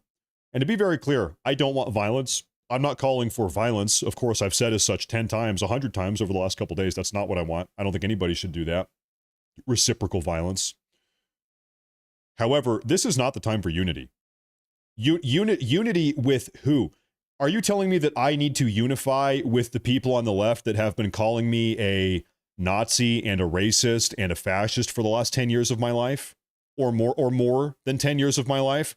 Are you telling me, Chuck Schumer, that I need to unify with the people that have been effectively calling for my death for the last 10 or 15 years? Really? Listen, the era of unity between me and these people, the right and those people, unity is off the table. Unity is what Charlie Kirk was pursuing. Charlie Kirk wanted a genuine open dialogue and discourse and debate with these people. Charlie Kirk's goal was to unify, and they killed him for it. I'm not looking to unify with these people because they have made it perfectly clear that they want me dead. No peace can be achieved with evil. No unity can be achieved with an evil entity that wants me dead and people like me dead. No. We're going to move on. Coming out of The Guardian a couple hours ago, a high school friend of Tyler Robinson claimed that Robinson was a leftist, per The Guardian. The Guardian has reported that Tyler Robinson was a leftist. We have a video. This is maybe not that specific friend, but another kid that went to high school with him. Take a look at this. I went to school with this Tyler Robinson kid. I'll show y'all. That's him right there. Tyler Robinson. I'm not trying to like clout chase, make this shit about me, but I'm not gonna say I knew this kid really well. I didn't know him very well at all, but I definitely saw him for like 3 straight years in high school. And the best way I could describe him is just like a Reddit kid. I don't know, I feel like if you were in high school around that same time, and even probably now, like 2018, and then like, you know, those kinds of kids, but that's exactly what he was. All I'm gonna say is this is the kind of shit that happens when you spend way too much time online, and all of a sudden your beliefs are all the way this way or all the way this way, and you do some dramatic shit to please these people that are not your friends. This internet shit is seriously no joke. Yeah, I mean, listen, we all of us, we have seen the type of rhetoric that has been taking place on Reddit over the last couple of days, really for months and years now. These freaks on Reddit have been typing the things, the violent, terrible things that they have been typing with complete and total impunity, getting away with it, calling for violence and death of other people. They're just posting away, post. They're making their posts, calling for death and bloodshed, and none of them get held accountable. Something has got to be done about that. And of course, now we know, we had a breaking news report about 1 hour ago, exclusive report coming out of Fox News, the Charlie Kirk assassin Tyler Robinson lived with his transgender partner.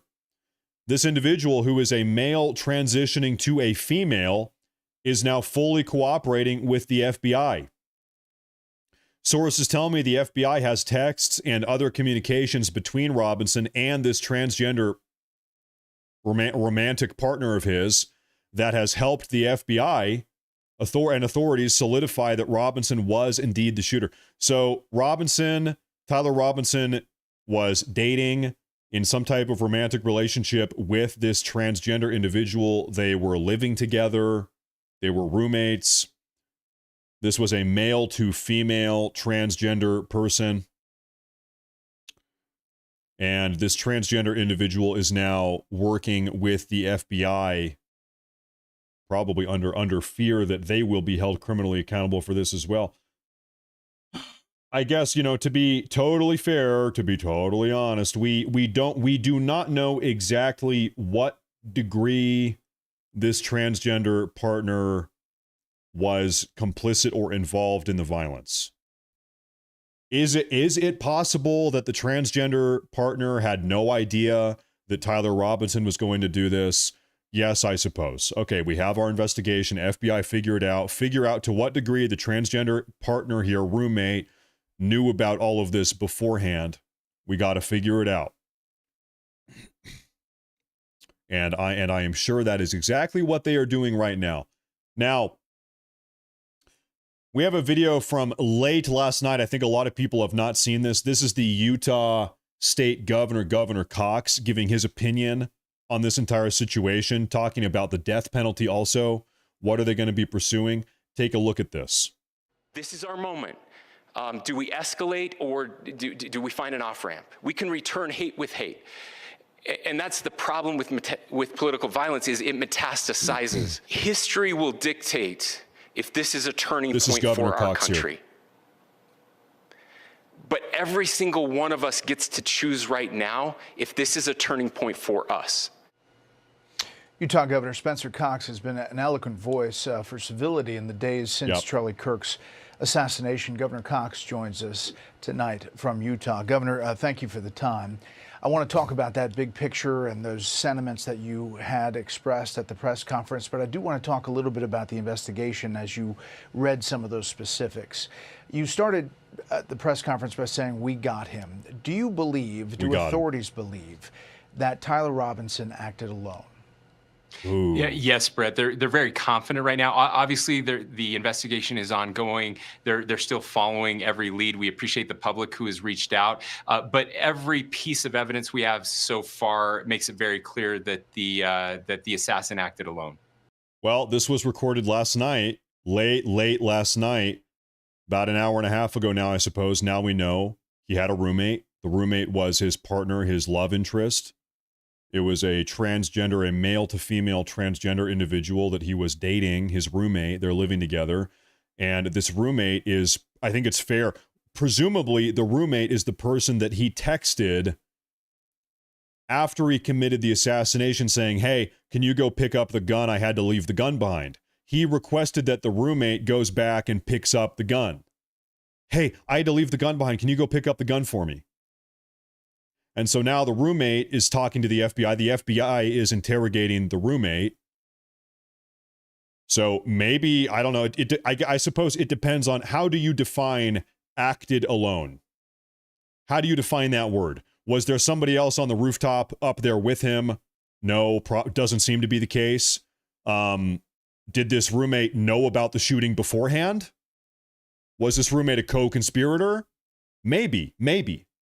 Time will tell. So I saw you read from the probable cause affidavit from the arresting officer, in which you talked about the rifle, the gun. Is it the authorities' belief that he assembled the weapon on the roof and then jumped off the roof with the weapon and then walked away with it and then left it in the woods? Yeah, so that's what they're working on now. Again, it's not my belief that it was a weapon that would be assembled. It was likely carried up there with him. But again, that is all still being investigated. But yes, came off the roof and then he tried to hide the weapon in the woods in a. Okay, I'm sorry. I have to say something real quick. I just saw this pop up on my YouTube feed about this transgender roommate. Benny Johnson here has just uploaded the craziest thumbnail on YouTube. Can I find this thumbnail for you guys? Benny Johnson has just uploaded the craziest thumbnail on YouTube.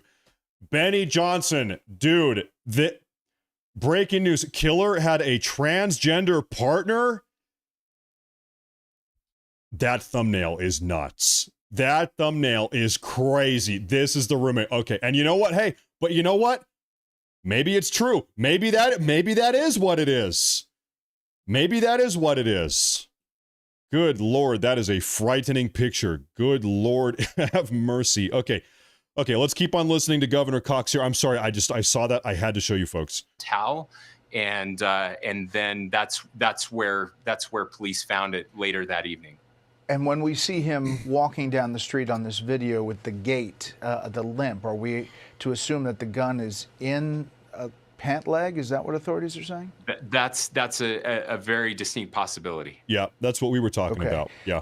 As this is the video walking down the street, by the way. Keep going with that video. I have one more question on the specifics.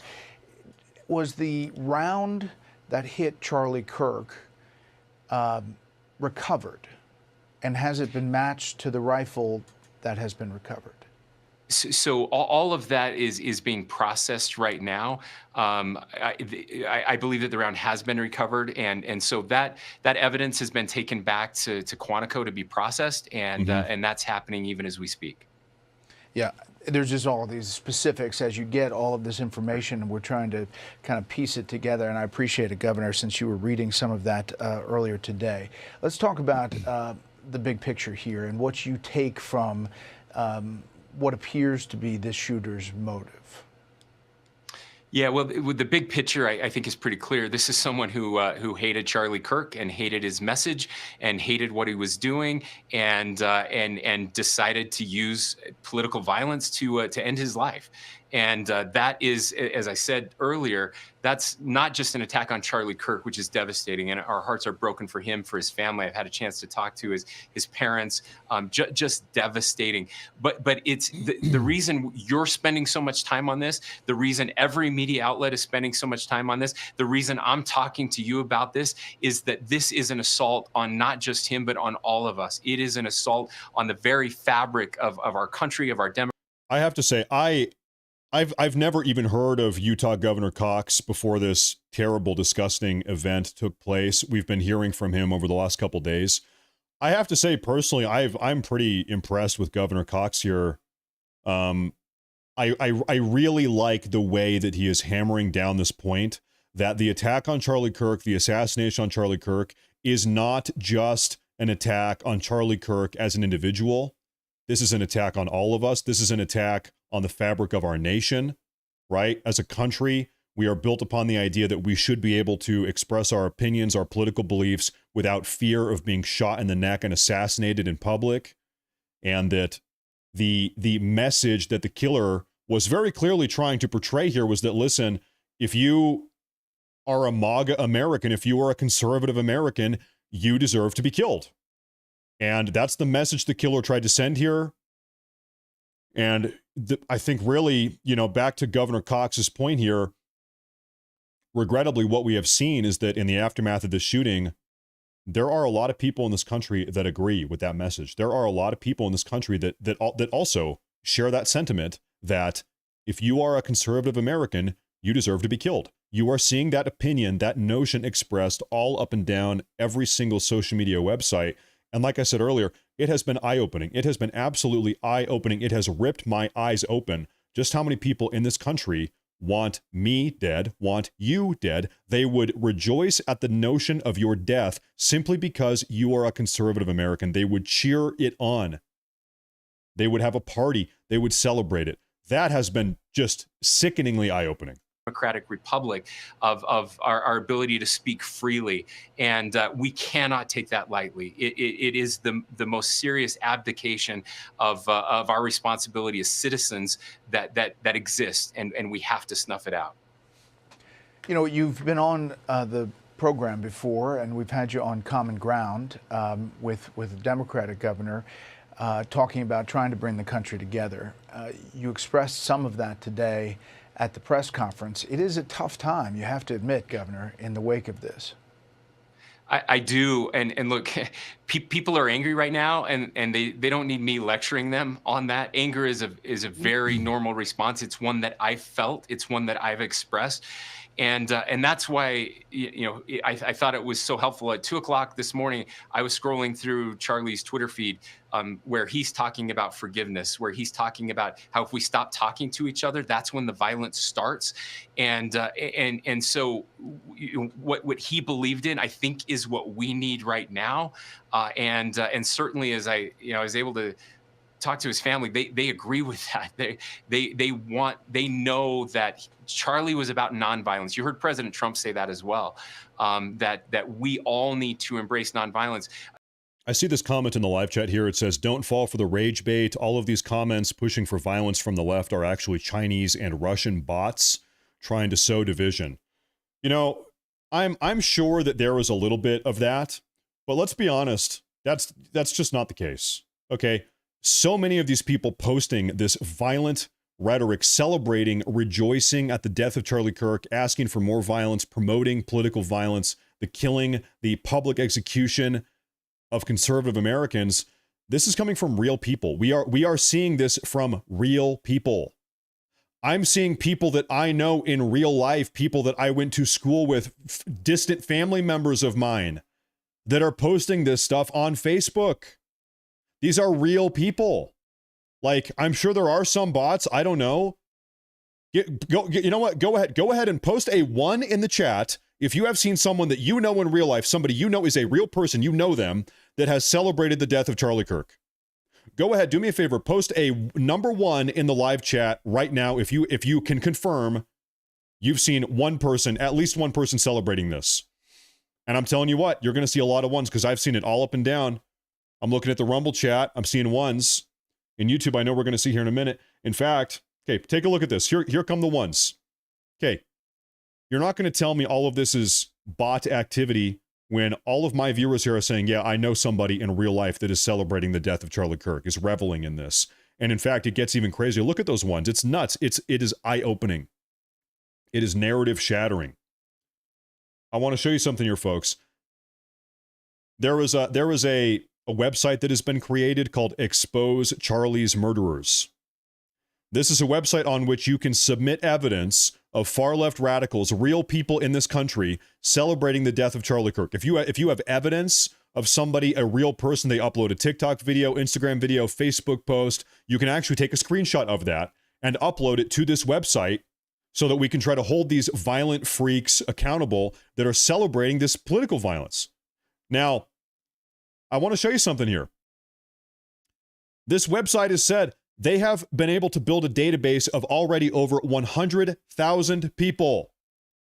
This website, charliesmurderers.com, they already have a database of 100,000 real, legitimate, actual Americans, not bots, not Russian bots or artificial intelligence, real, actual Americans. Over 100,000 of them in just the last 3 days that have been uploaded to this website that are celebrating this death.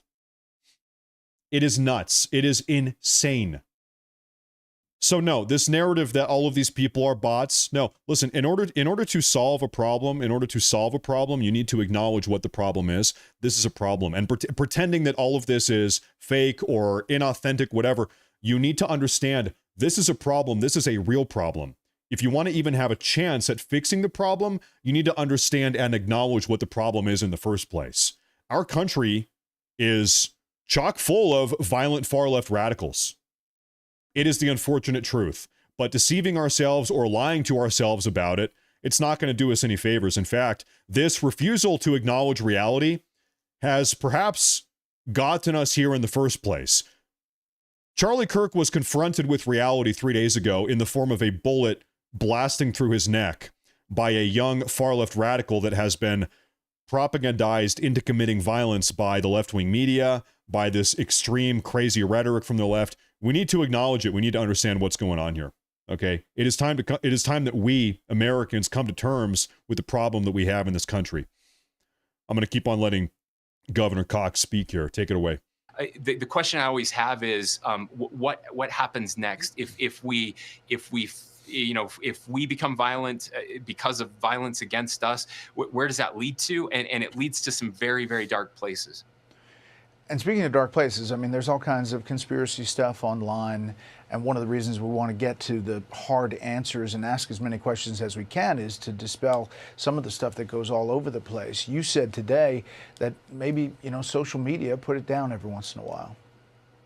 Yeah, look, we first of all, those violent images that we saw are just terrible. We're not conditioned for that type of information.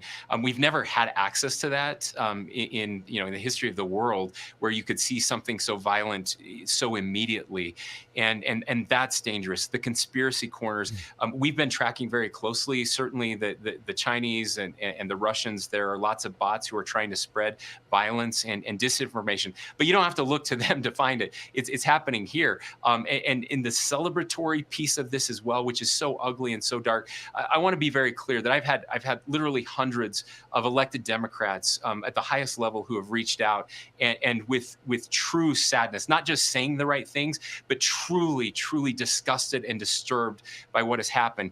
And yet we shouldn't put aside the fact that there are lots of people that are happy about this. We've lost too much of our humanity. Yep. And it happens in those dark corners of social media, those algorithms that have hijacked our dopamine and our brains and taken us into these places where there's a reward for doing and saying the worst types of things. And we just have to find a way to disconnect from that.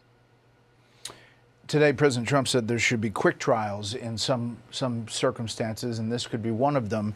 Do you believe, if convicted, Tyler Robinson will face the death penalty? Real quick, before he answers that question, I saw something yesterday evening as I was getting ready to go to bed. Tyler Robinson's trial will be broadcast live on TV. It'll be broadcast on the internet. You can bet your ass every single moment of this kid's trial, we are going to be watching together here on YouTube, here on Rumble. We are going to be watching every second of that. I'm going to clear my schedule. Doesn't matter what's going on. We're going to watch that entire process. This is going to be a whole thing. We are going to spread awareness of this. So it's going to be broadcast live. As far as I understand it, I was reading that last night. Yes. Your state. Well, certainly we are going to be seeking the death penalty. I said that before. We're working with the prosecutors as well to get that information ready so that they can pursue that. What I will also say is that we believe very strongly that that the victims need to play a role in these conversations. And so in the days that come, the prosecutor will be having conversations with Charlie's family. I always worry that they get lost in all of this, and I want to make sure that in these conversations, it's not about me. It really is about the Kirk family and Erica and their kids and Charlie's parents, his sister, all of the family, that we have those conversations. But that is certainly the intent here in the state of Utah. Well, Governor, we appreciate your time. We appreciate your voice in these troubled times. Thanks for coming on. Thank you, Brett. Hey, Sean Hannity here.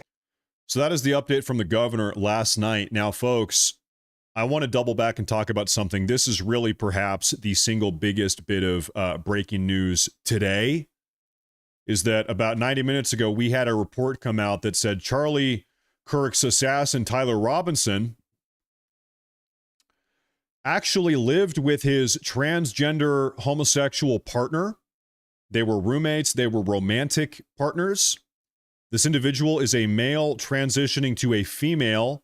And this individual, this transgender homosexual, is now fully cooperating with the FBI. Sources tell me the FBI had text messages and other communications between Robinson and the individual that helped the FBI solidify that Robinson was indeed the shooter. Now, I want to pause real quick. We're about to talk about this whole transgender thing. There's an article I want to read with you folks about this. This news is breaking. You are tuning into the show right now. Breaking news updates all day. Thank you. We are live on Rumble right now. Matt Morris TV. Shout out the Rumble guys. We are live on YouTube right now. Matt Morris TV on YouTube. Thank you very much. Let's do some super chats here real quick. I don't want to miss any of these. You want to bet his roommate was the inspiration behind all of this? We're going to find out. I think this whole transgender roommate narrative, we're going to be getting updates all day about this. I think we're going to be getting developing information about this. When are people going to realize they don't want to talk? They keep denying the facts because they just want us angry. I think I read that one earlier. Thank you. I think a lot of them want us dead. People do realize Antifa is short for anti-fascist, right? Bella Ciao is her slogan. People forgot that part as well. Yeah, and sort of, and Antifa's strategy is to just call everybody a fascist so that then they have the pretense to carry out violence and murder, which is what seems to be happening time and time again. Thank you. I appreciate that super chat. We need a Charlie Kirk Act where these people lose their jobs and their scholarships. Maybe something like that at some point. Yeah, maybe. Follow where the enforcer YouTubers were you found who had helped Tyler. I'm not sure what that means really, but hey, I appreciate that. Thank you. I appreciate that super chat. Thank you. This is a big super chat. I appreciate this. Thank you very much. He says, this young former Mormon student must be investigated how him became a hater, where and how, a complete follow-up to identify the Soros NGO. Listen, I think we cannot discredit or underestimate the capacity for a young adult to just get radicalized on the internet. I gave a 10-minute monologue about this a couple hours ago where, listen, if you are a parent, you need to be deadly. I think a lot of older people, if you're 65, 70, 75, I think this is kind of a generational gap here. It is so easy for young people these days, teenager, even young adult, to slip into some crazy extremist echo chamber on the internet. And before you know it, your mind has been mind controlled. You've been psyoped. Your brain gets twisted. It is so easy. It's like if you open up the wrong door on the internet, if you go into the wrong room, you're surrounded by the wrong people. It is so easy to get twisted, your mind twisted by these people. And I would not count that out. That totally could be the situation here with this young individual. You end up in a crazy psycho echo chamber, and before you know it, you are yourself a crazy psycho. This happens. This happens time and time again. Now, I appreciate that a lot. Thank you very much. And then also Phoenix Griffin, probably. Thank you very much. Folks, I want to talk about this transgender roommate. I want to go through this here. We are getting breaking news details about this. Can I get rid of these ads real quick? Can I get rid of this? Here we go. Okay, Charlie Kirk's alleged assassin, Tyler Robinson, lived with his transgender partner. Do we have a name? Do we know any person about this? They had text messages. Okay, this is a very brief article. Okay, the partner has been ID'd. Where can I find that? Transgender roommate. Hold up. Bear with me for 1 minute. I typed in transgender roommate on Google, and it's giving me some websites that I don't want to visit. News. Which website here has identified this roommate? Which website? I'm looking for a source. Lance Twiggs. I'm just going to look up that name. Daily Mail, 49 minutes ago. All right, folks, bear with me here. We're getting some breaking news updates hot off the press right now. Okay. Thank you, folks. Tyler Robinson's roommate, who tipped off the FBI, is identified as the family refused to deny transgender motive for Charlie Kirk's assassin. 22-year-old wannabe professional gamer. Oh, God. A 22-year-old wannabe professional gamer who lived with Charlie Kirk's alleged assassin gave cops incriminating messages leading to his arrest. Lance Twiggs turned over Tyler Robinson, who lived with him in a 3-bedroom apartment in St. George, Utah, the Daily Mail can reveal. Twiggs showed police text messages from Robinson about stashing a gun linked to Wednesday's shooting of the prominent conservative, Charlie Kirk.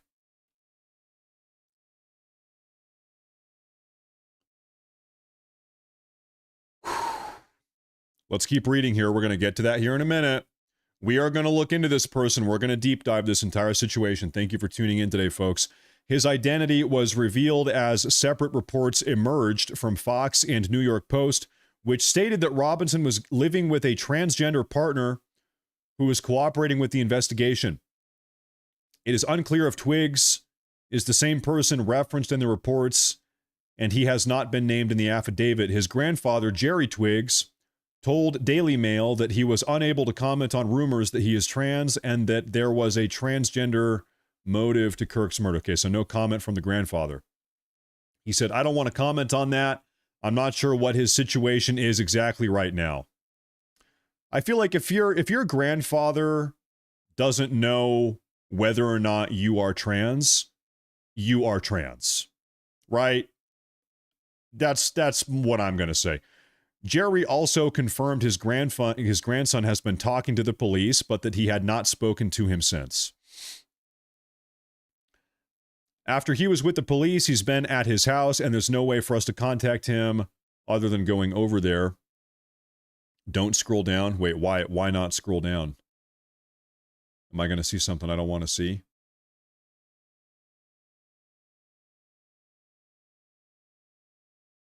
No, there's nothing crazy. There's no crazy pictures or anything. Okay, hold up. One moment here. We are going to keep on reading now. Okay. So anyway, this is the alleged transgender roommate. This is taken from TikTok, allegedly. Can we find anything about this guy? He says he's a gamer. Is he a Twitch streamer? Does he have a TikTok page? Where did this guy come from? I want to know this woman's background. Authorities are yet to confirm a motive, but Utah Governor Spencer Cox told the Wall Street Journal that Robinson was, quote, deeply indoctrinated with leftist ideology. South Utah native Twiggs studied at Utah Tech University. According to his Facebook page, Robinson, 22 years old, was also taking electrician training at a nearby technical college. There are videos of him gaming. We're going to find that here in a minute. Just like Robinson, he was an avid gamer posting shooting video games on his TikTok account with the bio, becoming TikTok pros one terrible video at a time. Is this the TikTok page? So this is him, huh? His name is Cookies and Cream. He has a Twitch page. Ladies and gentlemen, I don't know if you know this, for a long time, I was a Twitch streamer. I spent 8 years as a full-time video game Twitch streamer myself. I know all about Twitch. So this is the Twitch page. This is a video game streaming website. He said, I'm trying to go pro. He's a video game streamer. I got so distracted by the guns animation, I didn't buy it all this round. Playing video games.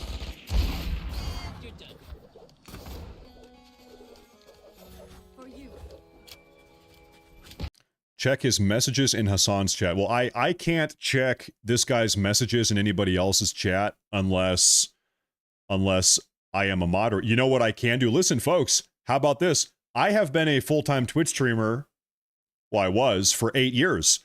Do you want to see if this person ever posted in my chat? I doubt it. But I was a big Twitch streamer, thousands of viewers. What are the odds that this person posted something in my chat? This is my stream. This is my page. What do you want to bet? I'm going to pull it up right here. Nothing. Never. Never. Then, okay, listen, okay, phew. All right, they never said a thing. They never said anything in my chat. Nothing for me. So the way Twitch works, sorry, this is a very ugly picture of myself. I'm a little bit embarrassed. Yeah, this is a picture of me. Apologies. Now, the way that Twitch works, you can only see what people posted if you are a moderator of that chat. So there are some other channels that I am a moderator in from way back in the day. This is an old friend of mine. His name is SFand. Maybe this guy has posted in the SFand chat. Let me just take a quick look. Okay, so he's never posted in the SFand chat. Never SFand.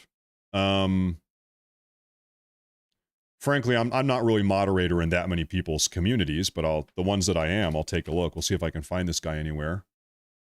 An old guy. Okay, so he's never posted here either. I don't know. I'm not a moderator in that many places, so no, I can't really do a deep dive, but anyway, so he's a gamer. He's a Twitch streamer is what he is. This is his you know what? We had a link to his Instagram page. I wanted to take a look at the Instagram page. Hold up, I can't do music. How do I turn the music down? There we go. I am not an Asmongold moderator, so I can't check the Asmongold chat. This was uploaded 5 years ago. So this is uploaded 5 years ago, presumably before he became transgender. Yeah, before he became trans.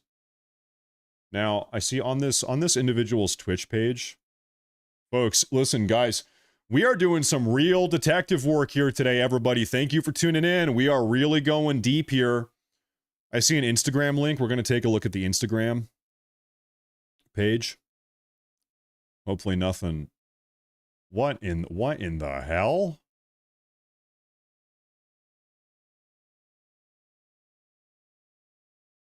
Well, now I'm just confused. Now I just don't really know what's going on here.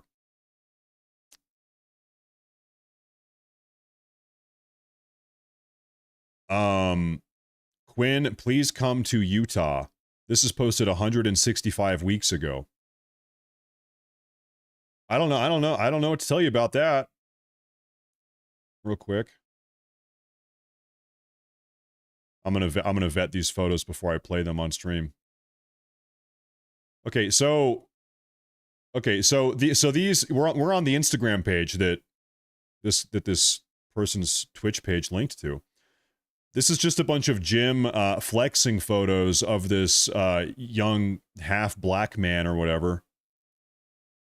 If I had to guess, if I had to take a shot in the dark, this transgender person had a crush on this person, and they were linking to this person's Instagram page, not because it is them, but because they had a crush on them. That's my guess, because this is clearly not that other person. That's my guess. I don't know what exactly, but that's the only thing that makes sense in my brain. I don't know, considering this person is gay or trans, gay, trans, whatever. We have a YouTube link also.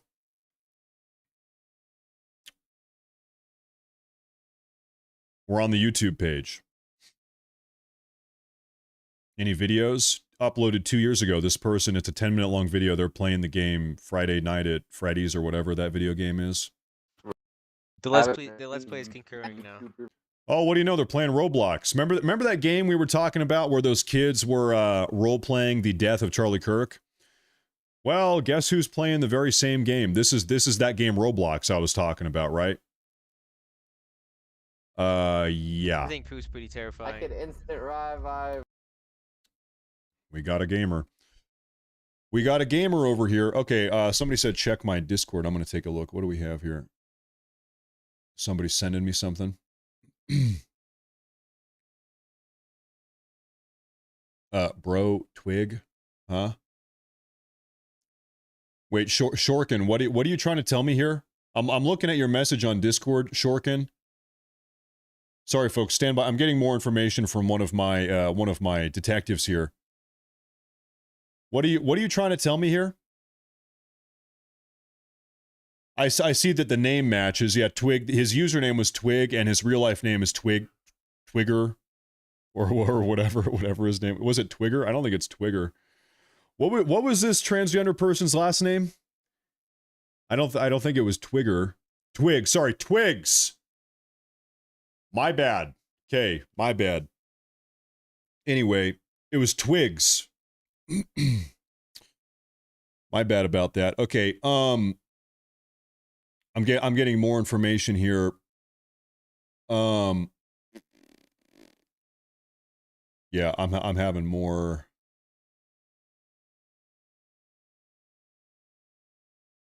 Okay, folks, we're getting more information here.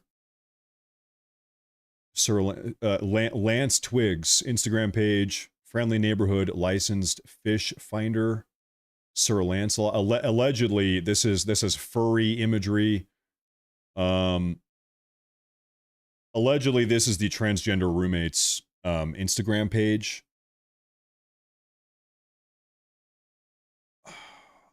Yeah, here it is. Okay, this is the TikTok page. Yeah, this checks out. We have some videos here. One of those cookie boxes, but here's the magic part. Watch this. There are actually cookies inside of here, and I've never seen that in my life. Uh-huh. Sorry, I can't do music. No music allowed. This video is from 3 years ago. What that means is that this is before the person decided to become trans. Before the transition.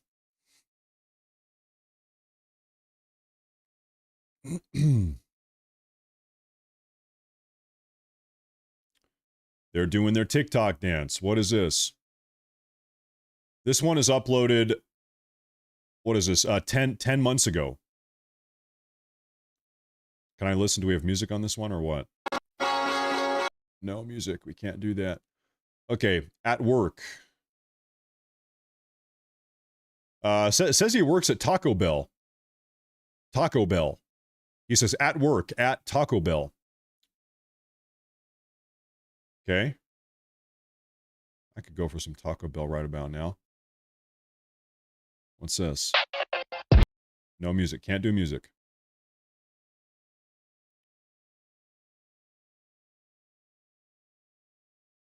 Okay. So, you know, maybe we don't need to watch all of these. Seems like a lot of these are just kind of just random videos.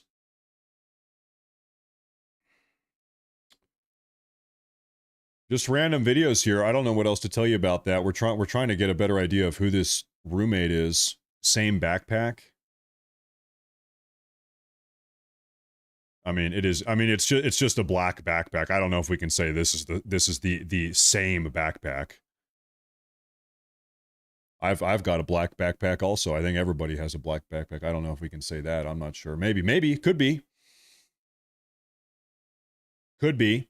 This is the most recent video here, and it was uploaded 10 months ago on TikTok. This is the roommate of the shooter, allegedly. Do we have any comments on this? No. We have something else. Who is this person following? Can we see who they're following on Instagram? The account is private. Okay, I can't see any of that.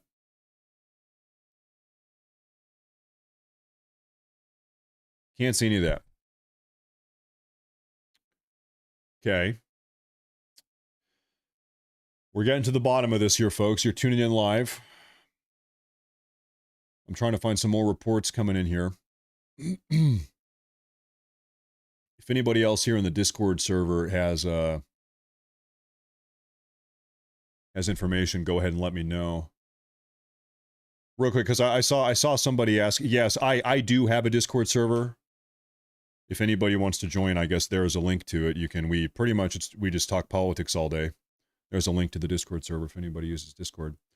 I'm having some people send me over information about this entire story. The transgender roommate of Charlie Kirk's assassin, Tyler Robinson, has been identified as Lance Twiggs, with reports stating that Robinson was a trans chaser. Oh, God. Oh, no. So correct me if I'm wrong. Being a chaser, a trans chaser, that means his fetish, his sexual fetish is trans people. And so Robinson, the assassin, Charlie Kirk's assassin, his fetish was transgender people. As such, he is living with a transgender person. He is dating. His sexual interest, his romantic partner, is this transgender person on the left.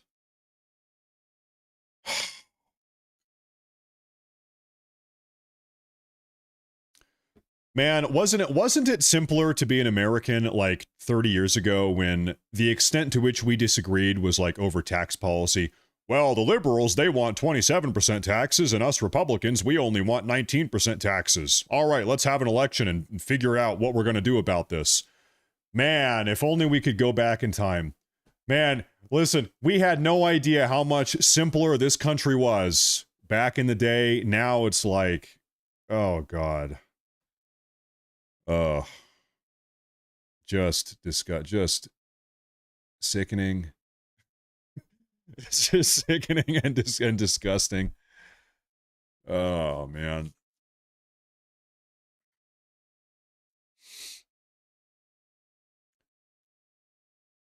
So right now, people are putting together the pipeline.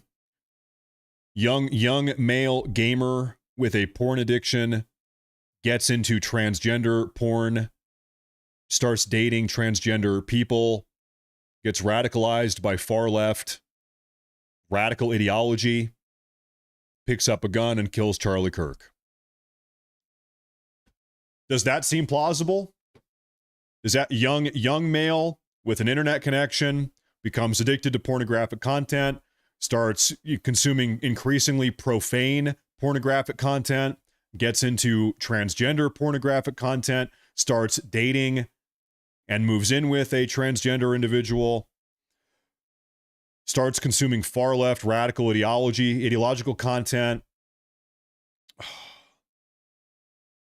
becomes violently radicalized, picks up a gun, kills Charlie Kirk.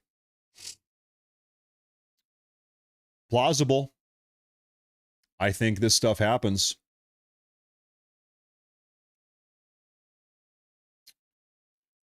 I'm looking for more updates here about this. Excuse me. All right, hey, if anybody sees any more as it relates to this, let me know and I'll keep pulling it up.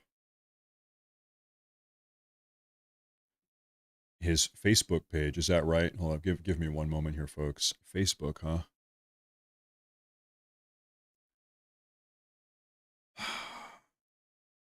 Yeah. Yeah, I think this is his Facebook page. I'm just taking a look around here before I show this on the broadcast. I think this person's Facebook has been identified as well. For Lance Twiggs, studied at Utah Tech University.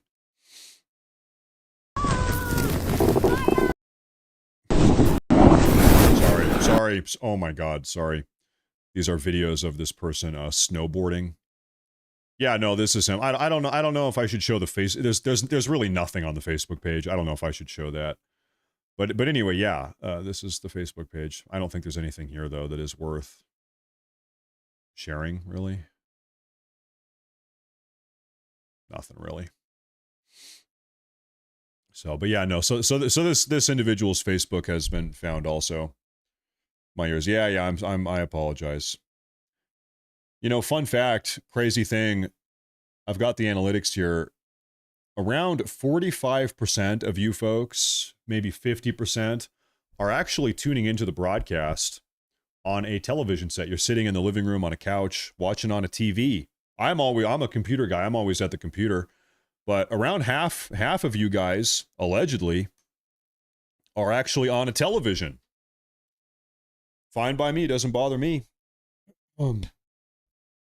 No, there's really nothing on the Facebook page. I think we don't need to show that. There's nothing there really.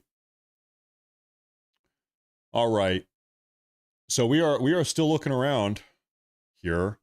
That's the Instagram page. This is the TikTok page. This is the transgender roommate.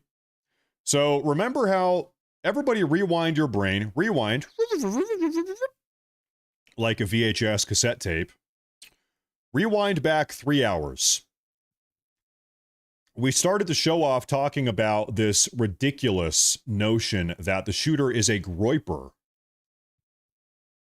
That the shooter of Charlie Kirk, the assassin of Charlie Kirk, is actually an extreme far-right radical. He's a Groyper, and that he actually killed Charlie Kirk because Charlie Kirk was not enough of a right-wing radical. That Charlie Kirk was killed for being a right-wing moderate, but not a right-wing radical. Well, that narrative has not aged very well.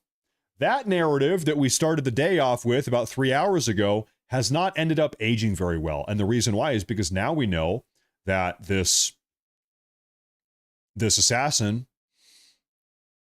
is actually a gay, homosexual, transgender chaser who's been living with a transgender person.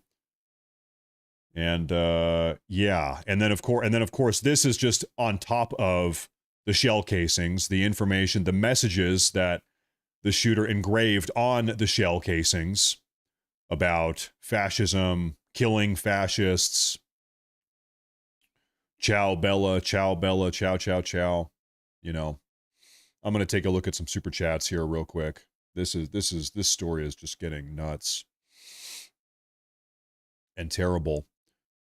Taking a look at this one. This is TB. He says, keep up the good work, Matt, from Seattle. Hey, thank you. Thank you. We have a nice based viewer up in Seattle. We've had a couple. Can I take a look at my super chats on Rumble real quick? Guys, listen. Okay, I am so bad at being on top of super chats. I'm apologizing here. This is on Rumble from Laura. She says on Rumble, $10. Thank you. We need to have a conversation about the so-called ethical AI. AI is built by leftists. Their ethics are leftist ethics.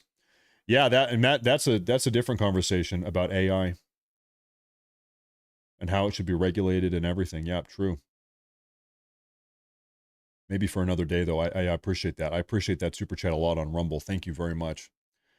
There's so much information going on these days. I actually set up I have 4 computer monitors in front of me. I set up a 4th one over there just so I can keep tabs on everything that's going on. Thank you. Thank you very much. So that's where we are. Okay, well, breaking development. We've heard from the governor of Utah that this individual, Tyler Robinson, has been deeply indoctrinated with left-wing leftist ideology, says the Utah governor, despite being raised by a family of, seems like, conservative Americans. Seems like his family members were conservative. However, I've seen this photo going around. Allegedly, this is the shooter from a couple months ago, earlier on this summer. This is Tyler Robinson from a couple months ago. Allegedly. Marching around. Can I open the image? I want the image. There we go. Marching around with his nails painted. This whole painted black nails thing, this is something that all of these far left people are doing. I don't know why they do it, but this is common. They paint their nails black. I don't know why. We have a trans pride flag and a gay pride flag. Now this one here, I don't know 100% if this is him. This image has been going around all day and yesterday. I don't have a 100% corroboration. This is him, though. Could be. I've seen this image floating around all over the place, however. That's why I say allegedly that's him. I'm curious how CNN is going to spin this story here. Here's what I want to know. Is there any way that we can dig deeper into this roommate? We have the Twitch page, we have the Instagram page. That's actually not the Instagram page. We have Where did I have these pulled up? We have the Twitch page. Where were these pages originally sent? Somewhere in the Discord. Okay, so here's the TikTok and here is the Instagram. What else can we find out about this person here? I'm trying to think we can... Is there any way that we can see who this person is following on Twitch? I don't think we can see that. I think they changed the way the website works. You used to be able to do that, but you can't do that now. This is a clip of him, this transgender roommate.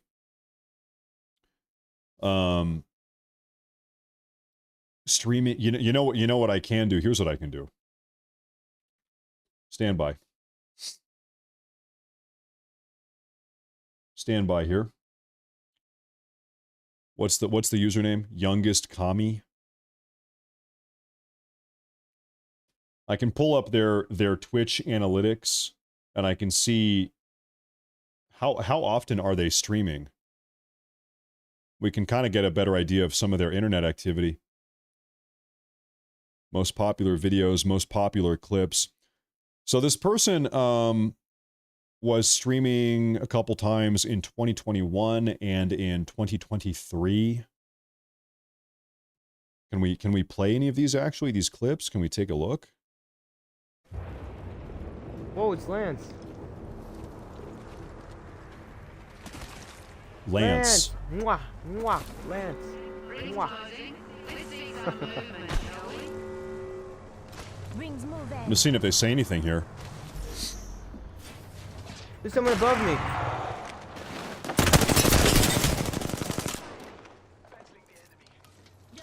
Maybe not. Maybe not. Take his usernames on those platforms and Google them. Look at who he follows on TikTok.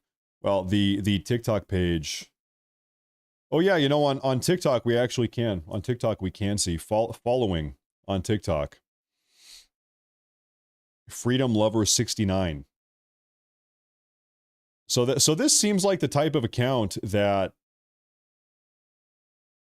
he would not be following. And this is the most recent follow.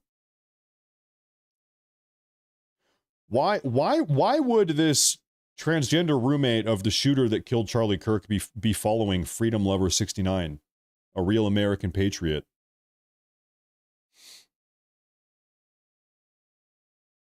I don't know. Anyway, let's just take a look at these accounts here. See if we recognize anything. I don't know. Don't know. Taylor Twigs, presumably that's his girlfriend, or not girlfriend, sister, probably sister of the transgender roommate. Frankly, I'm not gonna pull that up because I'd maybe like that. The sister maybe doesn't need to be blasted and put in front of everybody here. Maybe that's not a nice thing to do.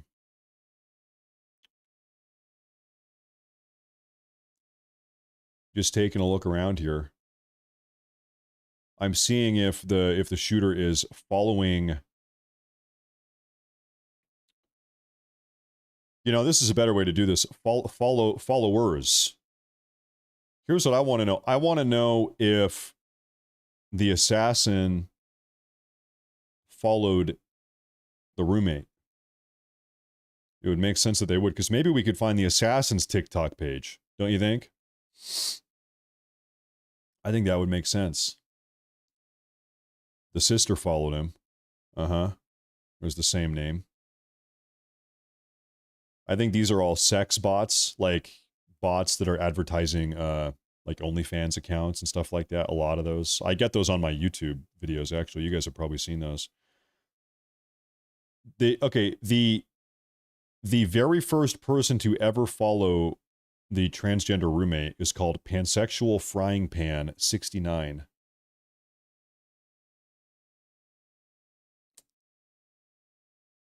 One moment here.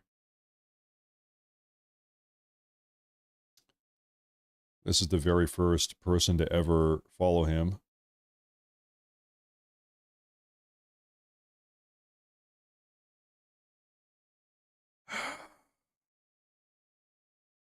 They all kind of have a certain look, don't they? And then this is that individual that he linked to. Okay, dude. Okay. I think there's something gay going on. I'm thinking some of this is a little bit gay. I think something gay is going on here, but that's just between you and me. I don't know. I'm not positive yet, but I think so. I'm starting to get the sneaking suspicion of something gay.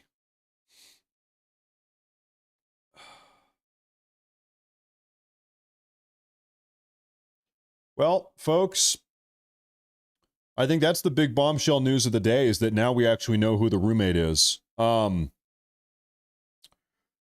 really think that we've probably covered all of the news that we can at the moment. This is the big bombshell. In fact, also, I think, like I said, we started the show off today talking about this Groyper narrative that Charlie Kirk was assassinated because someone further to the right than him killed him for not being right enough. I think that has been thoroughly debunked. Now, obviously, that was incompetent and stupid to begin with, but now it's like, listen, we know that the assassin was dating a trans person, living with a trans person in a homosexual, gay, trans relationship. And that's where we are. Yeah. So, folks, I think at this point, I am probably going to wrap up today's broadcast. I think we've talked about this about as much as we probably can. Anything else would frankly just be kind of saying the same stuff over and over again.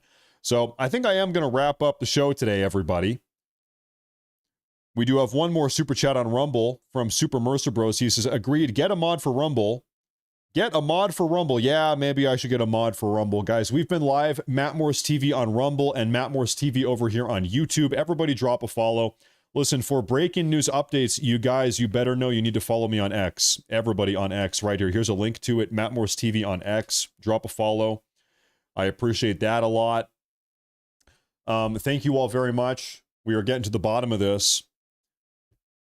Everybody have a great afternoon. Have a great Saturday afternoon. Have a great Saturday evening. I might or might not have a video for you guys later today. I'm not positive what the plan is, but everybody, thank you all very much. Thank you for tuning in. Thank you all, and that's going to be a wrap for today's broadcast. So I'll see you folks next time. Thank you all very much, and I'll see you all very soon. Take care.